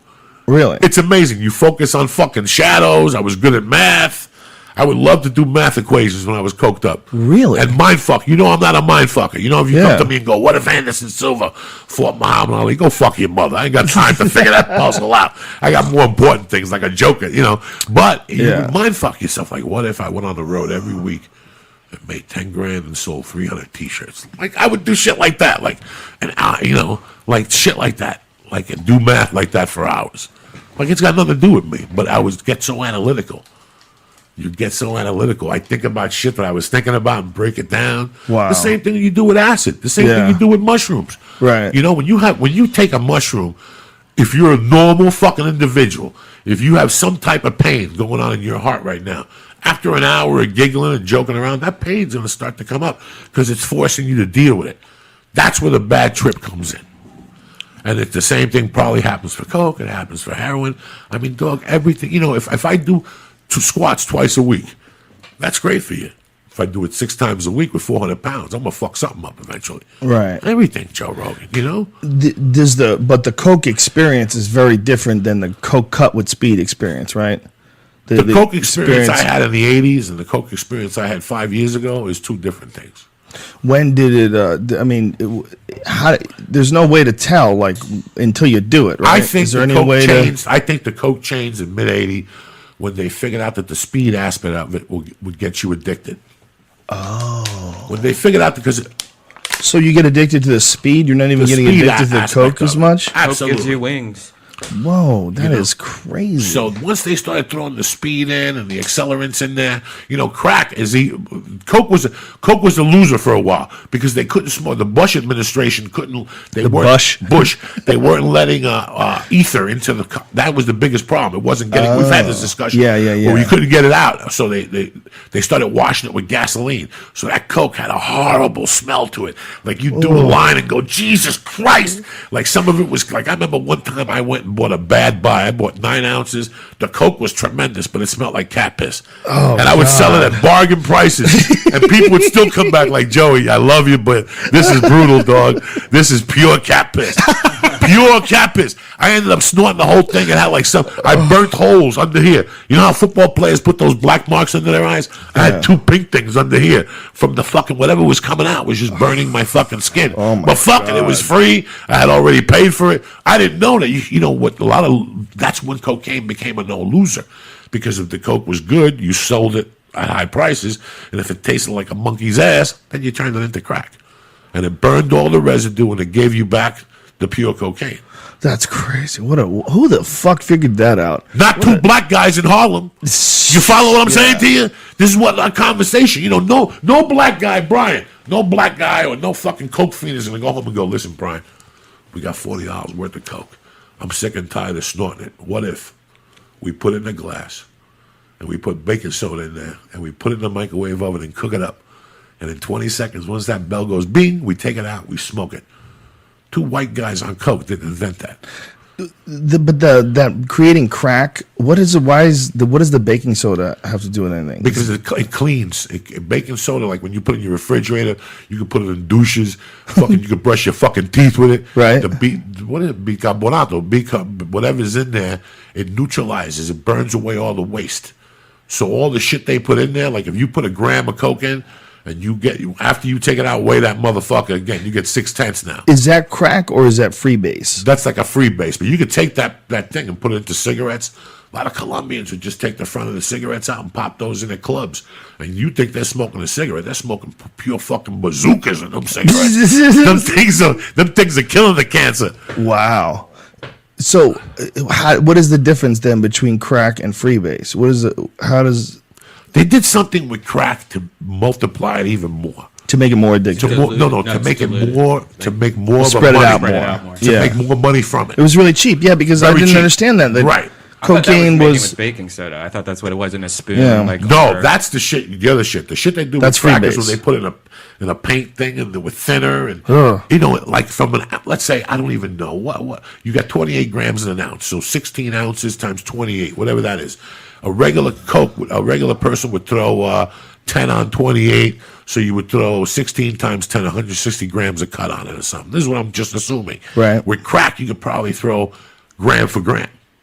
So I could probably get whatever the result is for 28 times 16 and add it and neutralize it to 50%. And I'll get, with heroin, the mob didn't do nothing. Everybody, the mob, they're fucking morons. They just figured out how to take heroin and pay $50,000 and get $400,000 back from it. Imagine that. If I figured out how to give you $50,000 every week, and on Friday I picked up $400,000. Wow, how are they doing that? Because they were taking heroin and cutting it to nothing. Do you see, like an American Gangster, the cops were taking the heroin, cutting it, and selling it back to the mob? Then the mob was cutting it and selling it. This is fucking craziness. This is what Alex Jones talks about. Jesus they were Christ. just taking, but heroin, even at 40%, will fuck your world up. Isn't it amazing when you find out how many cops actually have sold drugs and been caught by it? Remember the cocaine cowboys? With a whole entire graduating class of the Miami Police Department, the whatever it is, what is it? The training the school, police academy. 100% of them either were murdered or wound up being incarcerated for being corrupt. Well, see, 100% of them. But what happened at the time was Miami got a gun put to their head like any other community. Spics were moving in. Latinos were everywhere. Cubans were everywhere. In 1979, Fidel sent fucking 98 boats filled with Cubans, and 94 of them stayed in Miami. How much was cocaine responsible for what Miami became? Oh, my God. It was built on it. This Coconut Grove where I'm going, right? They had an investigative with Bill Curtis. Coconut Grove was a place where pirates used to hang out in the 1700s. Great story where I'm going. And that whole city is built on cocaine. I know a guy construction who lived down there for a while, and he told me, I don't know if this is a verifiable fact, but there's more banks per capita in Miami than any other city in the country. That makes sense. And he They said were it was just setting all up just banks in the laundering 80s. money and bringing in cocaine. So in the 80s, when that thing went on with those cops, the city got the gun put to their head. They're like, bro, you got all these Latinos and you got no Latins on the police force. You got to put more cops in the police force in a hurry before this gets out of hand. So they didn't even do background checks. Oh, my God. They sealed all their juvie records and they hired all these cops. And they had 4 cops, right? The cowboy cops. Yeah. That were just pulling you over, taking your drugs, and throwing you into the river. That's what they call them. The river cops. The river cops. I remember me and Joe were in Coconut Grove the week one of them got let out of jail. And he got a job as a cook. And the whole community signed petitions to not. It was at a cafe called Mambo down there for him not to be hired in the community because he killed a bunch of fucking people. Yeah. I mean, they weren't like killing people because they did something wrong to them. They were just pulling you over, shooting you, and throwing you in the fucking river. How did he get out of jail? How's that possible? They did that time. Whoa. That's silly. That's silly. That's a murderer. They got arrested. They got arrested in '85, and they were walking the streets. How many people did they kill, though? They should be dead. I don't know. You got to If look you it kill up. a bunch of people, you're dead. You don't get out of jail. That's ridiculous. 14. That's nonsense. I'm liberal about a lot of shit. I'm liberal about gay marriage, but about that, you could suck my dick. That guy needs to be done. Well, bro, the system has Can't these live like fucking that. loopholes. You know, in reality, let's say he did 14 fucking years. So like, that's what it is. They give him a 30-year fucking sentence or a 20-year sentence. They give you a 20-year sentence, you do 10. And then you go in front of the parole board, and the parole board votes on you to get out on the street or not. And a violent offense. Well, if that's true, they why hold isn't you in. Manson released? Because who the fuck is going to release him? too crazy. This guy goes in front of the parole board and whacks off with a Nazi thing on his forehead. Who's going to hire that fucking guy? Who's going to hire him? What Social Security benefit does he fucking have, that guy? Yeah, he was awesome. What are you going to do? I am your Jesus. You made me, man. I lived off your garbage. I lived in your streets, man. He was a spooky See, that's dude, the dude man. you hired to be a salesman. He talked all those bitches into shooting people, cutting them Oh, open. yeah. By the way, people don't even realize that. He didn't kill anybody. He might have killed one guy, but almost everybody in that whole organization was killed by that Tex Watson guy who went on to, and Squeaky Fromm, who tried to kill President Ford. I had a dog named Squeaky Fromm who wound up killing one of my other dogs. Oh, yeah, Squeaky. Yeah, that crazy I didn't bitch. know the last name of Squeaky. Yeah. Crazy dogs. My Yeah, dog that was whole dog. Manson thing was a trip because he didn't even really kill anybody, man. Those other people killed people for him. That Tex Watson guy, and that Tex Watson guy became like a serious born again Christian while he's in the hole. You know, it's probably the only way he could ever rationalize his situation and where he's going. I mean, and what he did, murder those people. They cut a baby out of a woman's body. You know, that's what supposedly made Roman Polanski crazy. That was his wife or his girl. I don't know if they were married. I think it was his wife. But she had his baby inside of her, and the fucking Manson family came and cut her out. I mean, it's really sick shit, man. It's the whole thing is really sick. I mean, they wrote shit on the walls and stuff, and you know, it's like really, it's a scary, dark proposition that some little crazy psychopath was able to talk these people into just committing just horrible murders for him. Some sick fuck figured out a way to control these people and get all these lost people together and just unleash them, you know? And they were a family. Like, what a crazy fucking thing that must have been, man. Could you imagine? First of all, Charles Manson could have never existed with Google. That shit would have never worked. Because he would have been talking crazy shit and girls would have been pulling out their phones going, wait a minute, no, that's not true. You know, this is how it's done. The government's set up this way. The Congress controls this. But back then, he could say anything. You know, he was just a charismatic guy, and they were looking for guidance. Next thing you know, Charlie Manson's the fucking daddy of the family. You know, what? This weird, crazy little wild ex-con is the leader of this group of fucking psychopaths. They're running around cutting people up. And that sort of symbolized for a lot of people what was wrong with the 60s. That's what symbolized for a lot of people what was wrong with the drug culture and the hippies, that there was, you know, amongst them, they weren't all altruistic. There's a lot of hippies that were just fucking crazy, and drug use had to be stopped because some people just couldn't take it. Look at the Manson family. And that was like a good reason for justification like that. That one group of fucking crazy assholes ruined it for a lot of people. Doug, but you can't blame it all on drugs. No, you can't. It was a bunch of kids. It's like we sit here every week, and how do people get caught up in a cult?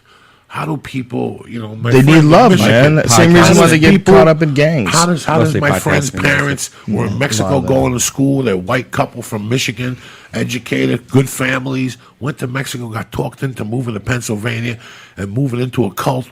Then they started having kids with the cult leader. Oh. The guy started fucking the wife. Oh. When does it? What hold do you have in your soul when you're a DNA that you allow that into you? And that's any cult, whether it's Jim Jones, whether it's a religious sector. We're all looking for a hole to fill. Well, I can that tell was their you. fucking hole that they had to go kill fucking people at night because some guy sent them. I mean, it's a bunch of people that were confused that ran into a fucking salesman.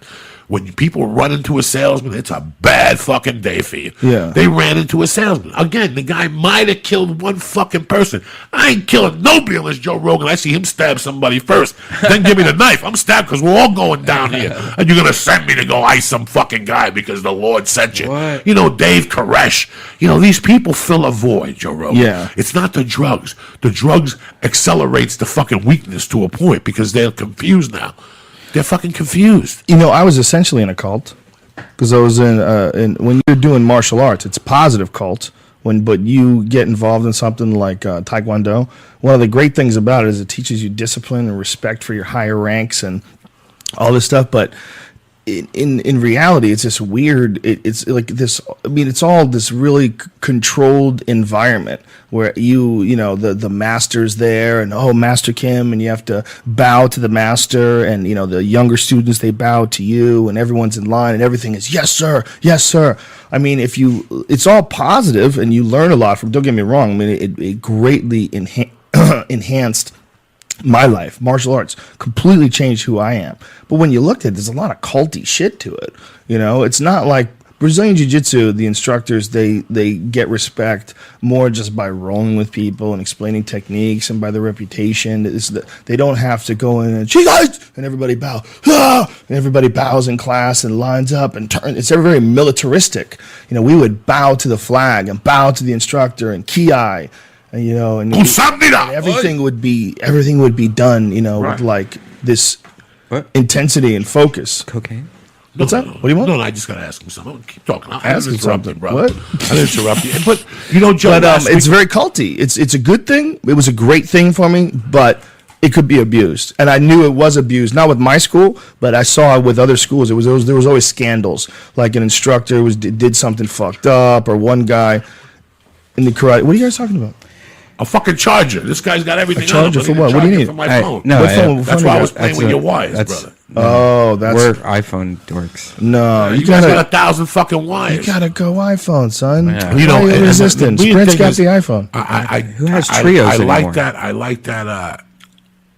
You look at it; it's kind of cult. It is a at cult. that age. You know what I'm saying? It was a very positive cult, but it's very positive. But I was very lucky that the cult that I had, not only did they not take advantage of me and do anything negative to me, but in fact they enhanced me. They taught me a lot of discipline, and they gave me a job, and they gave me like instruction for free. Like I trained at a place called the Jae-Hun Kim Taekwondo Institute in Boston, and it's one of the best experiences of my life. When I say it's a cult, I in no way mean that anything negative happened to me because of it. It was only positive, but we were in a really good school. We were like one of the best schools in the country. We saw, and everything was done the way it was supposed to be. Everything was done with like real serious intent. It was a top class Taekwondo school, but there was a lot of other karate schools and Taekwondo schools that were in the martial arts community. We watched like big scandals happen, and a lot of it was because people would get into that position of power and they would start abusing them because everybody treated their sifu, their sensei, their whoever it was, they treated them like they were a god. And there was a lot of like sex scandals would happen in martial arts schools. It was like super common. One guy got in trouble, a really famous guy got in trouble for having sex with some 17-year-old girl. It became like a big statutory rape thing. It was like real common that people were like completely enamored by their instructors. It's one of the reasons why in a lot of those arts, the instructors like wanted to keep everyone down and scared. They had to be almost invincible in your eyes. Because otherwise you're moving up the ladder, and if are you the top black belt in the school, well then the instructor is the only guy that's left that you're really not really sparring with. You know, how do you think you do with him? Man, he doesn't really spar with anybody, man. What is his timing like even? You know, can I beat that guy? And you start thinking those things. You never think that way about your instructor in a proper school setting, because the seniors and the upper ranks and your instructor, they become a father figure. They become like a king. You know, it becomes like it's very important to give in to their order, you know, and he called them sir all the time. It's very culty, but it's really good for you. You know what this country does not remember, and neither do you, because you're a young man. I'm an old man. I was alive before Bruce Lee died. I was alive. I was dressed up. When did he die? What year did he die? He died in 73. But I was part of that, walking around with a kung fu suit on and going to Chinatown and burning incense in the house and eating rice with chopsticks. And my mom was like, "Are you fucking serious? Are you fucking crazy?" And I remember when he died, people couldn't believe it. It was like John Lennon fucking died. Yeah. And what happened after that with martial arts? You know, when I was a kid, I went to Loranjo's father, Rolanjo, whatever, and that was a school on 98th and West End. That was the only school for miles, guy. You talking about Rasan? Rasan's dad. You know, and all of a sudden, martial arts blew up. Like karate schools in the 60s in this country were... Then Five Fingers of Death came out, you know, the Chinese Connection, Enter the Dragon, way before, because he died right after the movie got released, but a year before the Enter the Dragon came out. You know, black guys were losing their mind. They were all walking around with kung fu suits. White guys, everybody who had bruised elbows, because everybody had nunchucks. You either had bruises in the back of your fucking neck, or because, you know, you had to do, when Corrado the Hong Kong Cat came out, he had nunchucks and he would put copper tubes at the end for plumbing, and that's when people were really fucking starting to hurt themselves. That was around 74. After Bruce Lee died, then everybody started taking out Bruce Lee. Step aside, Bruce Lee, and make way for Corrado, the Hong Kong Cat. All that shit started. But I was here in this country, and what happened? So people thought it was a fucking savior. Like, finally I can learn how to fight. Finally I can learn confidence. Let me tell you something. It only becomes a cult when you walk out that door thinking you're invincible. That's when it becomes a cult. And you've seen it in those Taekwondo schools. And I see it happening to girls. They get caught up. Something bad happens. They go in there. And by the time they're a purple belt, they're like, I could actually take a fucking guy. Oh, they get crazy. No, you can't. Yeah. Well, there's a lot of women, I think, especially in jiu-jitsu, that purple belts probably could take a lot of guys. Could fucking take you. I'm not saying that, in jiu-jitsu, but I'm just saying but it becomes a cult. It becomes a cult when I go out there and go, you know what? I'm going to go to a White Castle at 2 in the morning. I'm going to take out 4 motherfuckers. Right. That's when it becomes a cult. I don't want you to ever think that. You're experienced a little bit more than most people in striking and stuff like that. But I never want you to think it's really a kung fu move where you're going to go into a Steven Seagal. People shoot people, man. People stab people. You get hit with a chair in the head. Good night. Ooh, no more eyeball. Reality's a motherfucker. Yeah, reality's a motherfucker. When somebody takes a stick out, that's not the class no more. By the way, everybody's doing that. 90% of those things happen because someone's trying to prove something. And if you just like assess the situation, instead of thinking, oh, I'm going to prove this motherfucker, I'm going to show this motherfucker what's up. Instead of doing that, just think smart. Just get out of there. If these were hyenas, would you say? No, they're human hyenas. Get out of there. You're in a situation. Whenever you're in a situation, if it can possibly be avoided that you don't fight, don't fight. The last thing you want to do is open up that door to negativity. You know, you beat someone physically. First of all, if they beat you, it's horrific, and you're at their mercy. By the way, and that could happen. It's Mazzagatti ain't there. Yeah, you got to. So always remember, this ain't the UFC with Mazzagatti and Joe, whatever's going to come out. Some people. I've known a lot of dudes who thought they were absolutely invincible. My God. They thought they were absolutely invincible. They'd stand up to anybody. Nobody could talk shit to them, and then they get the fuck beat out of them one night. You know, you might fuck up, and all of a sudden, you know, you get in a fight, and you don't know that this kid is like a state champion wrestler, and he picks you up the air and dumps you on your fucking head on the concrete, and you're fucked up for a long time. I mean, guys can die from that shit. He could punch you. I mean, who knows how merciful this guy is? He might start punching your fucking face in while you're unconscious, and you can't do shit. Imagine that, waking up to multiple concussions and your nose exploding on your face, and you're not even waking up. You just shocks of images. Your body can't even move because this fucking gorilla is pounding your face into a pancake. That's all really possible, man. You know why you should see that stupid. a lot? Fighting is stupid. You know why you should see unless you want to do it for a living. You know why you should see a lot of people get knocked out the Jersey Shore. Oh, yeah. The Jersey Shore. I used to see some good fights with Guidos just sitting there. Jersey Shore's wild, man. Before those that TV show, go to war. Yeah, I wonder what it's like now. But when we used to go down there and do Bob Gonzo gigs, holy shit, that place was wild. Jersey Shore is wild. It's like a beach community of all savages. It's like 90% like savages. Seaside Park. Oh, when we were Island doing comedy Beach, back Long then? Beach Island. Oh, you have no idea, time. Brian. It's a fucking blast. But now they're wild the people. Beaches are packed. Bumper to bumper, you got people on top of you. People put makeup on. It's like everybody's fucking Kim Kardashian to go to the fucking beach. Well, they don't understand. They see a show like Jersey Shore and they are baffled. They're baffled. It's like, how are these motherfuckers on TV and we're not? What the fuck is going on? We're more interesting guys. So everybody's trying to, find their angle in. It's. I mean, I don't blame them. Shit, man. If I lived there, I'd probably be trying to do the exact same thing. Why not? Shit. You see these people, all of a sudden they're making millions of dollars and they're essentially doing the same shit you do. And you got to work all day. That's preposterous. To them it must be like mind-boggling. Snooki must blow. There must be a lot of hot bitches in Jersey that would just attack Snooki if they ever saw her. They feel like that girl's stealing from them. How is this fucking girl? She thinks she's hot? Oh my god, she's fucking hot. Now she's pregnant. Who fucked her? If they saw me, if the fucking producers had met me, for sure I'd be on that show. That fucking that angry Jersey fucking squawky girl, that angry Italian girl type. Is that the most unattractive? It's a combination between the angry Italian girl from Boston and the angry Italian girl from Jersey. That's very specific, squawky, sort of violence threatening. And the piece of ass ain't even that good. Not even that good. There's a lot of complaining going on. There's a lot of complaining. Some girls, even when it gets to the point where we're actually having, if you tried to get to a relationship with them, you start dating them, go out with them a few times, get closer. Is this gonna be? There's sometimes you gotta wonder, is this gonna be worth it? What's going on here? Someone's before you actually have sex with them, they're holding it over you. It's this reward that one day will take place if you do exactly as I say. And do what I need. And those girls would scare the shit out of me. Why are you so controlling, you crazy bitch? Do we like each other or not? Can you imagine this Jersey Shore if we had to live in the middle of that? Me, you, and Joey Diaz fucking in a 2-bedroom apartment, and we had to in the middle of and we had to work at the nightclub that's next door. All three of us had to do it for a year. Wow, it would be an experiment. We would all first off, Death Squad goes to Jersey Shore. We all go crazy. We might be able to teach them some shit. Those kids those Jersey Shore kids are fucking crazy. I'd have seminars with those kids all day. I teach them about eating weed. For real. Teach them about yoga. D-ball. Teach them about yoga. I think eat it with their D. Those guys eat. Start jiu-jitsu classes. I think you would start wearing bandanas. D-ball. They shoot and they lift twice a week.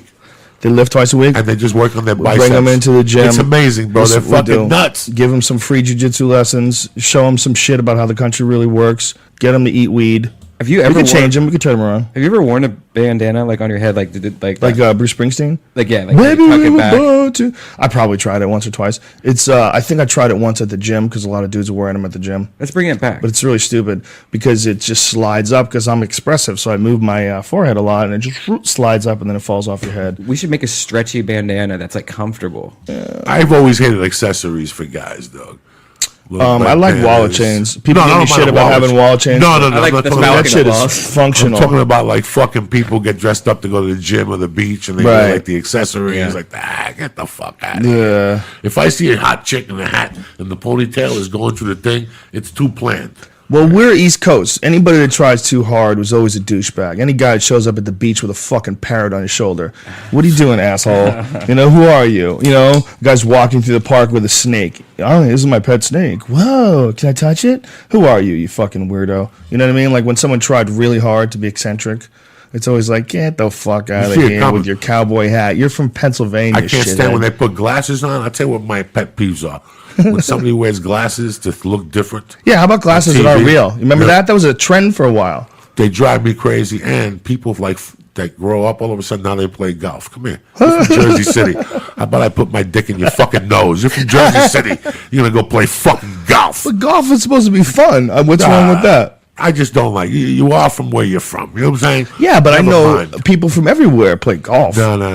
Some people just do it just to just be to fit in. Yeah. Like, I played golf. It is a weird thing how there's a lot of people that do that. I've had a lot of people ask me if I play golf because they want to have meetings with me on a golf course, and I was like, wow, nope, none of that. But you can't say you play pool. Because not as many people play pool. Not when even you tell nearly. them no, they look at you like fucking. You're not part of our club. Yeah, I know. You don't want to play be golf in the Skull and Bones. Oh my God, Golf Society.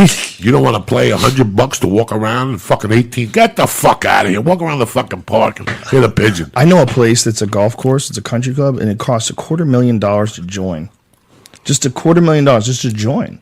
And then you have to pay yearly dues. But just to get in, you have to give them $250,000 for the rights to use this stupid fucking That's for the Joneses. chunk of land. But think about how dumb that is. How many members must these motherfuckers We'll see have? you at the club on Sunday. Ew. So to keep anybody out that's not just stupid rich, it's all just Maseratis and Ferraris and Porsches, and it's a weird place to drive by because you're like, what a weird slice of the world right there. That's an Uber 1%. But then they fuck themselves because Ludacris joins the club. And that's when it's all over but the shot. Because they say they all get together and go, we don't know, charge them $200. No, raise the price to $500,000. That motherfucker shows up with $750,000. There was a crazy baseball player that actually just got kicked out of Lake Sherwood.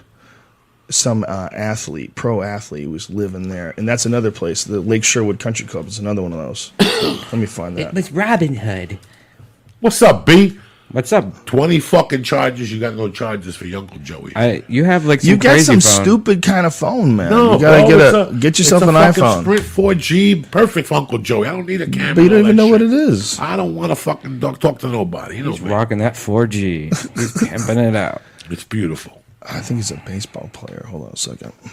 Dykstra. What is his? Whoa. Lenny Dykstra? No, that's the guy who's going to jail, right? Yeah. What did he do? He was like robbing cars or something like What that? did he fucking do? You know what happened to him, bro? Mental illness. Really? I think he's crazy. You seen that 60 Minutes or the HBO thing? He's fucking crazy. And I met him, and he was a decent type of guy. You know, I met him on the Best Damn Sports Show, and he was okay then. He had the car wash. He was It making was money. Lenny Dykstra. He was the one who was kicked out. Oh, please. Lenny Dykstra did 1,001. Now his son's dating the chick from The Sopranos. I seen that today. Really? Yeah, it's crazy. Bro, Lenny Dykstra is crazy as. So what did he do? Like, what was his scam to try to steal cars? You know what, were bro? they doing? I don't. How do you go from being like a fucking no world-renowned baseball player to be a guy who steals cars? The whole thing.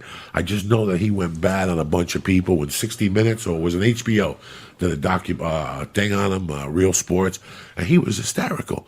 He was like Gotti. He was like, so are you broke right now? And he went in his pocket, all hundreds. I look fucking broke, but you owe millions. Fuck him.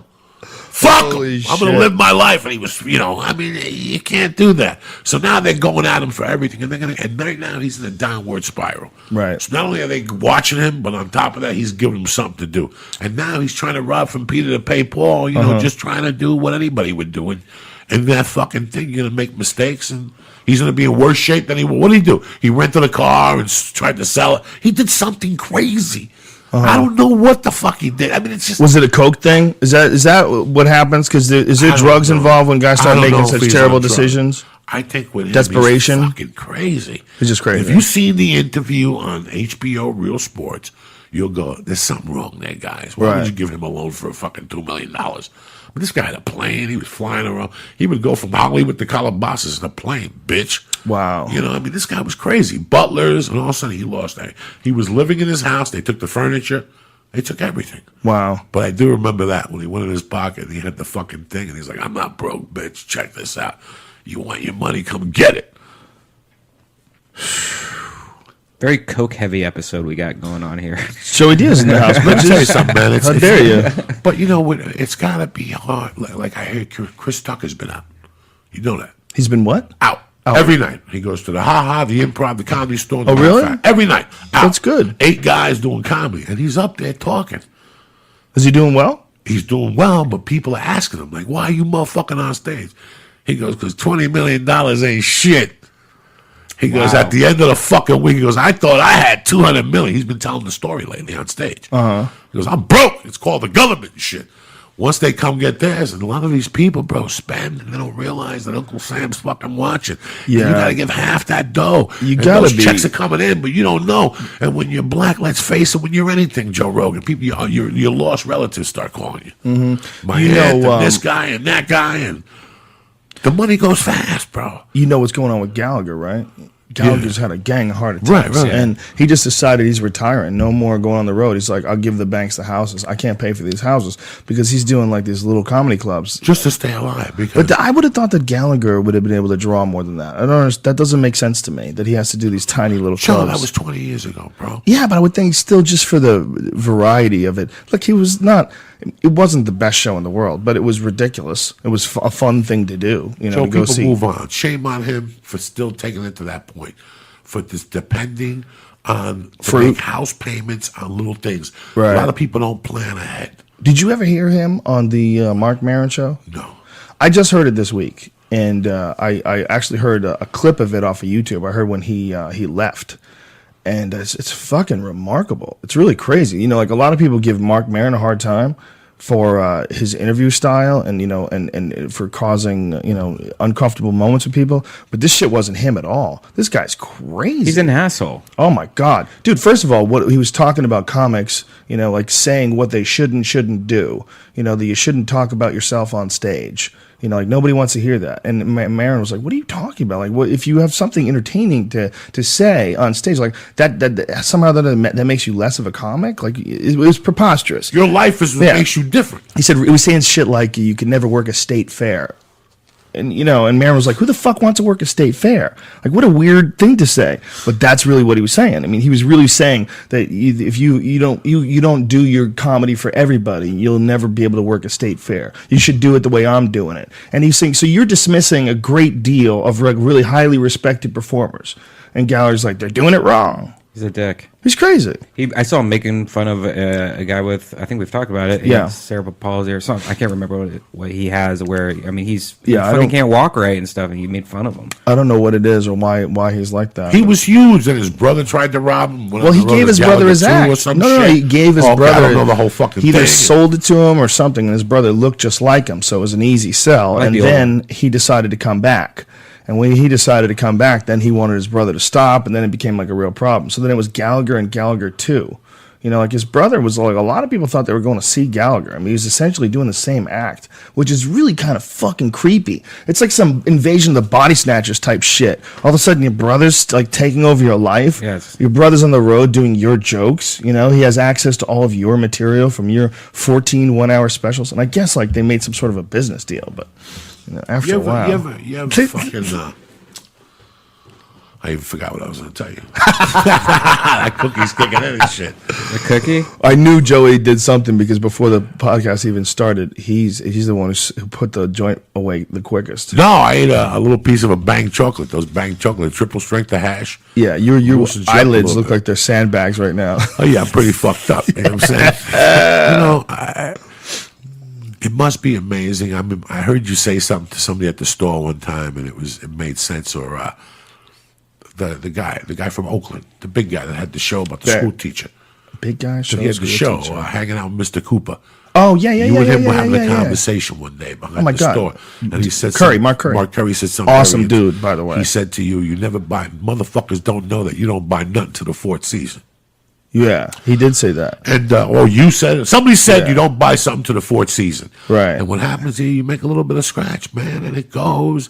And, you know, Joe, even if you're financially, your house is paid for, the house exists. You still got to pay for that. You have to pay insurance. Property taxes are still big. You have to make money. $3 million house, you still got to make money to pay those fucking taxes. And you know what? The road ain't cutting it. And you know, Joe, you ever watch VH1, like Where Are They Now? You ever get stuck, you're smoking dope in the afternoon, and they show, like, cherry pie. Right. He he just died. Right. He died out here. In a hotel. Not out here. He was in, I think he was in West Hills or Woodland Hills. Right around here somewhere. Yeah, like one of those weird hotels that are, like, right off of the 101, man. Right. I'm just giving you an example. It's 10 miles away from here. The great one. They'll show, like, you know, one of those bands, like 867-5309. Let's just take them. Who knows what happened to them? Right. But they'll always go to the singer, and the singer now has a successful clothing line for children. That's one thing comics have never prepared for. Right. They think, you really think your fucking act is going to work in 20 years? Do you really in 20 years from today want to go out there talking about DMT? I mean, I do. I stopped talking about DMT. Well, whatever. After the first I'm just saying, 6 months of Q&As. You have to be prepared. You have to evolve in this sport. Well, you have to still be relevant because you have to still be doing what you want to be doing. You know, that's what's really important. And if you are, in 20 years from now, you're still in love with stand-up, I don't suspect I won't be, man. No, I love stand-up now. Stand-up. I love stand-up as much now as I did when I first started. If you go to Gallagher, did you ever thought about doing a podcast? He'd say no to you. Because his thinking isn't like that. Well, everybody's stand-up, is there's some people that they're not like a podcast sort of a guy. Joe Rogan, I'm not talking about that. I'm talking about evolution. A lot of these guys in the 90s came in and were giving shit to them at the Comedy Store. There's rumors about the people would get off stage at the Comedy Store and there'd be club fucking owners right there going, hey, what are you doing February 13th? Here's a plane ticket. See you then. It's a different patois. It was even if you see a comic from the 90s, his style's a little fucking different, guy. Right. Okay? You see it. And you can't, so now you have to evolve. Mm-hmm. You know what? I could still do my comedy. There's still people that want to see me, but I'll evolve. I'll do a podcast. I'll get a web page. I'll draw a blog. I'll do all these things. It's very important to keep the fucking people that I have. These guys you go to with an idea that is going to enhance them, they're going to go, nah, I'll just get my people on the road. Fine then. Everybody's on Twitter. We had the discussion before the thing. Yeah. One day I find out I'm going to Miami Improv and I put it on there. I call fucking the ladies like I don't know what I got for radio. I call Bert Kreischer. Bert said to go on Ron and Paul. I just put on Twitter. So you're talking about to promote the shows? To promote the show. Yeah. I'm not talking about these shows. I'm talking about any show. Right. I put on Twitter, hey, any suggestions of radio stations in Florida I'd like to go on? Within 3 days, I had 20 people contacting me. So if you're a comedian, you're not fucking around with Twitter. You're crazy. Or any businessman, anything. If you're trying to market a product that you have, and you're not on Twitter or on a computer and tweeting with people and communicating and putting your videos up and giving away stuff, then you're in a different fucking planet. Today, 2012. If you're a comedian, you can be the funniest guy in the world.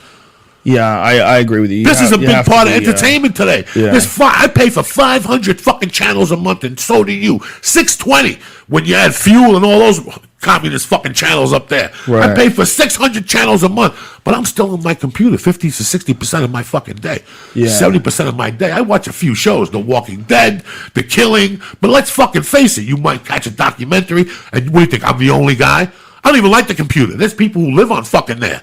So if you're not working on there today, I'm not talking about 5 years ago, today. Right. And I learned that from and I tell you all the time, from Irvine last summer. No radio, he still sold the place out. 1,600 seats. It seats 320 times 5 shows.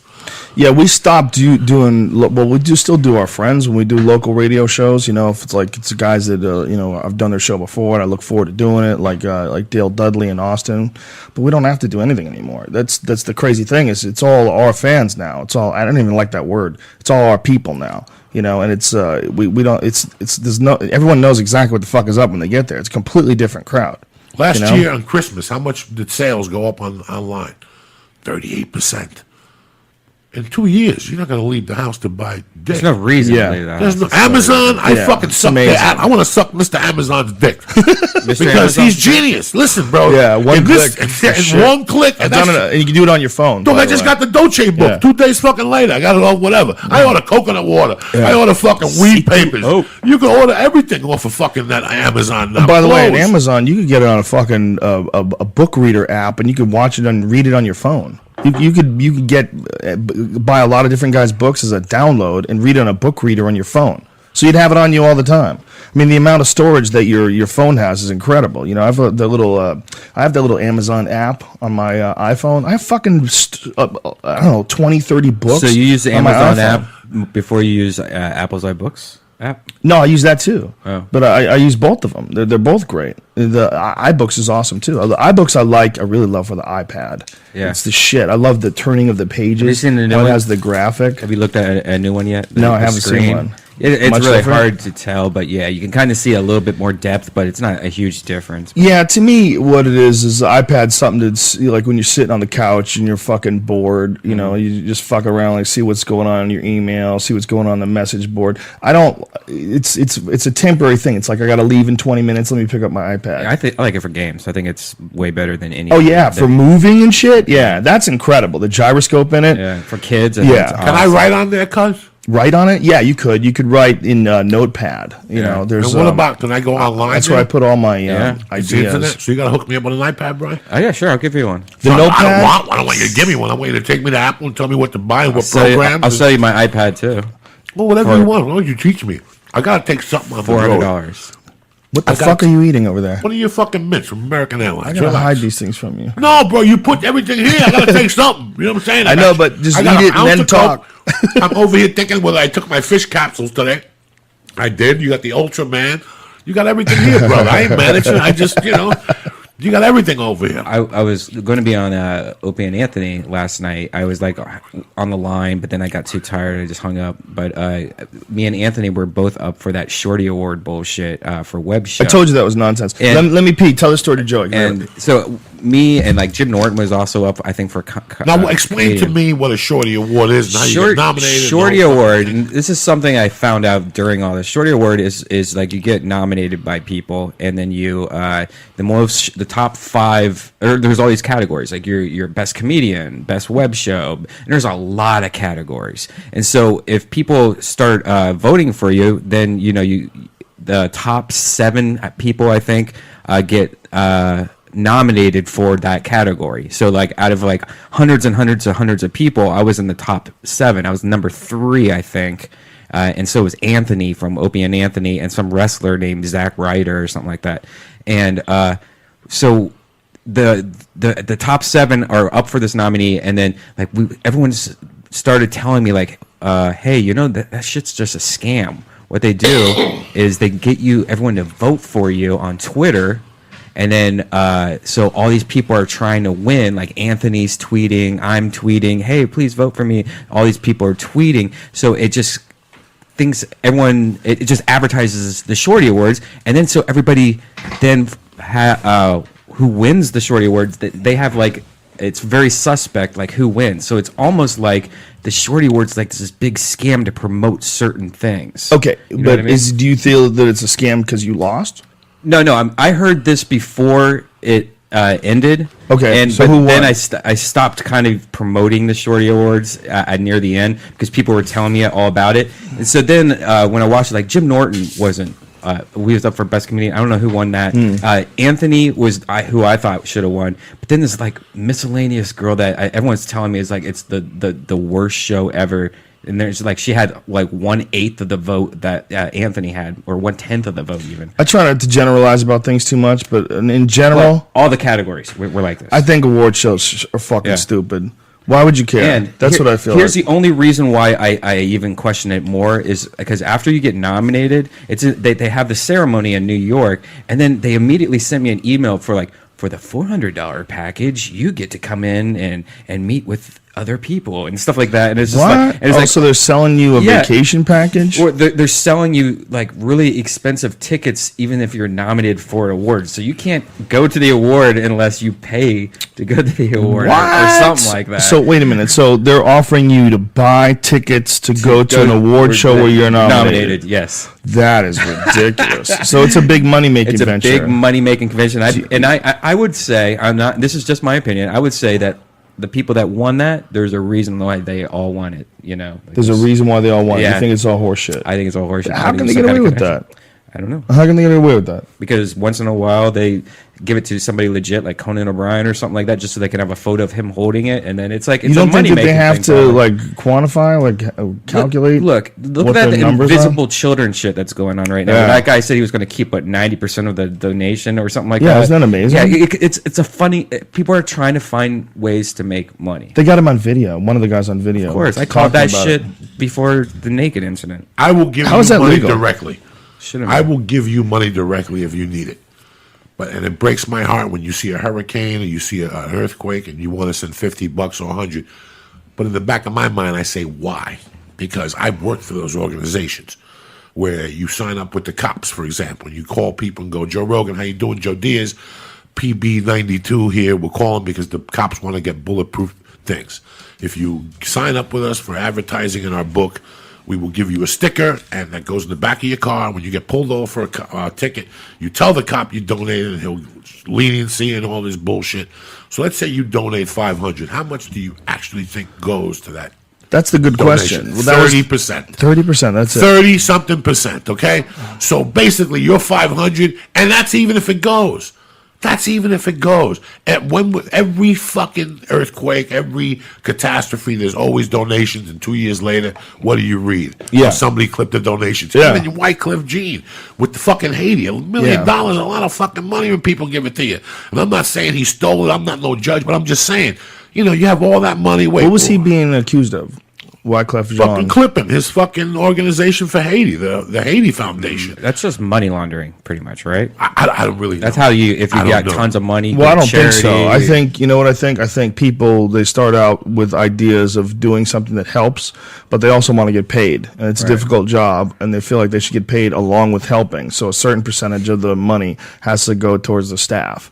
And that's just how they feel, and it becomes a business. I mean, now, if you said to me you were going to nothing Haiti, wrong with being paid to do charitable work. I understand, but if you said to me you were going to Haiti and I gave you $100, and you said to me, Joey, I'm going to take all the money I get and I'm going to pay for a plane ticket and whatever out of this money, I understand that. That's what I understand. I don't understand when I'm giving you $100 and you got to take Brian with you and pay for the lights at your office and write your car off on it. Well, they have to have some sort of infrastructure, though, no? But 30% of what I've fucking given you? That seems too much, but I've had a feeling 33% or every something? business is fucking really expensive to run, man. It's expensive to buy plane tickets. It's expensive to ship things. It's expensive to keep the lights on, keep the heat on, keep the air conditioning on, keep people getting checks every fucking week, steady checks every week. You got to keep money coming in every week in order to just pay these people to stay inside the organization. It's a constant money-eating machine, and I think a lot of people aren't aware of that. When you think about any charitable organizations, like everything costs money. The world costs money.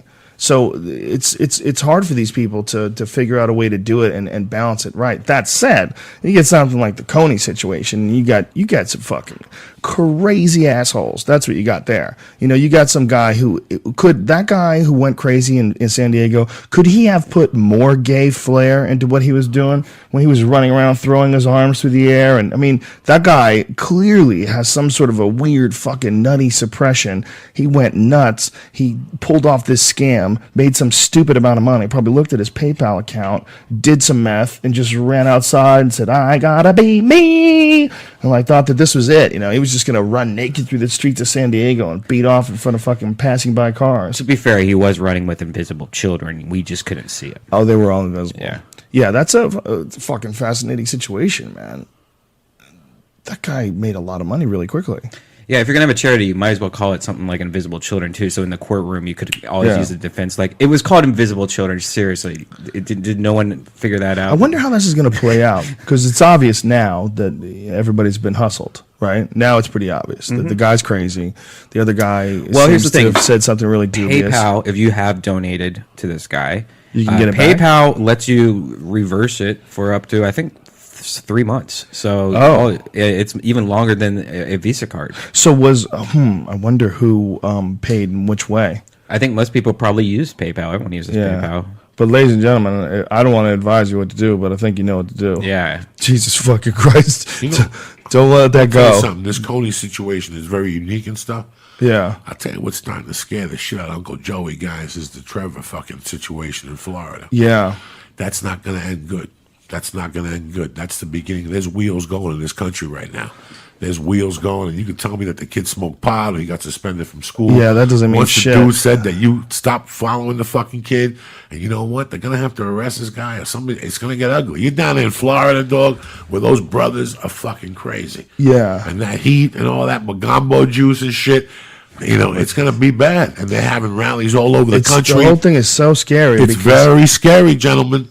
strap a fucking pair on. If they don't arrest this motherfucker within the next week or do something, they got to do something. Yeah, and you know what? That guy had tried to be a cop and no had shit. been rejected. No shit. This is an easy story to figure out. Not only that, he had a string of ridiculous 911 calls. Yeah, stand my guard, fucking he law. called 911 for a your 9-year-old kid. There was a 9-year-old kid in his neighborhood, and he called 911 for him. You better fucking prepare for that one, because if that shit don't strap on, I give it another 10 days before something starts. Something has to start. We're going there, man. It has to. It's going to be like fucking fight the power and do the right thing at the end when the fucking brothers went crazy in Bed-Stuy. And it's going to be fucking, you know what? I can't blame them. What part of Florida is this all going down in? Stanford, something like that, close to Miami, I think. I don't know exactly the point. We're going to Hollywood. I'm going to be with Duncan Trussell at the Improv. April 13th, 14th, and 15th. The Improv in Fort Lauderdale. I've just been watching this thing escalate. Or not. I'm watching this thing escalate. See exactly where it is. See exactly where it is, little brother. Yeah. It's kind of interesting. You know, look, it's fucked up, man. There's no bringing a kid back. You know, it's fucked up. Period. Even if the kid did something, like even if the kid was a punk, even if the kid was, I mean, there's no bringing a kid back. The most disturbing thing to me always is lost potential. You know, and any person who's been a punk at 15 and 16, you know, deserves a chance to learn from their mistakes. Every kid does. I mean, outside of horrible sociopathic crimes and murders and things along those lines. Every kid, you know, everybody makes mistakes, especially people without poor guidance or in a bad environment. So, you know, regardless of what happened that day, I feel terrible because this potential is gone. You know, that's how you got to look at a kid. A kid is potential. I know so many people. Look at you. I know so many people that at one point in their life were not good people. They were fucked up. They were in a bad place, but they turned around and became some of my favorite people. You know, you're a perfect example. I mean, you always tell these stories about kidnapping a dude and fucking tying him up with a machine gun. But you're one of my favorite people. Vagina. Yeah, but you're one of my favorite people on the planet. Well, you know, and I, you know, you come over and play with my kids. You know what I'm saying? It's like people don't realize that people actually absolutely can change. It is very possible. Listen, so when you see a young kid dying, even if the kid was doing something bad, I mean, you know. There's criminals and there's confusion. There's criminals and there's confusion. Yeah. Kids don't know what the fuck they want to do. I was lost. I thought that's what I wanted to do. And once I did it, I seen the reality of it and I never did it again. And for some people, they take the lesson, they run with it. And for some other people, they fucking keep doing what they were doing because they don't really want to go anywhere. Yeah. They don't really want to go anywhere. Even in my darkest moments, I always just wanted a little bit of light so I could shine, just to go forward. That's all I was. That sounds like a Hallmark card. That's beautiful. Write that shit down. I wasn't looking for anything. I was looking for $1,500 just to get me started. That's it. To get an apartment, to get a car. Right. That's all I wanted. But it was between the addiction and the things around me and myself and my weaknesses. It was a spinning ball that you can't get yourself out of. Thank whoever the fuck is up there watching me.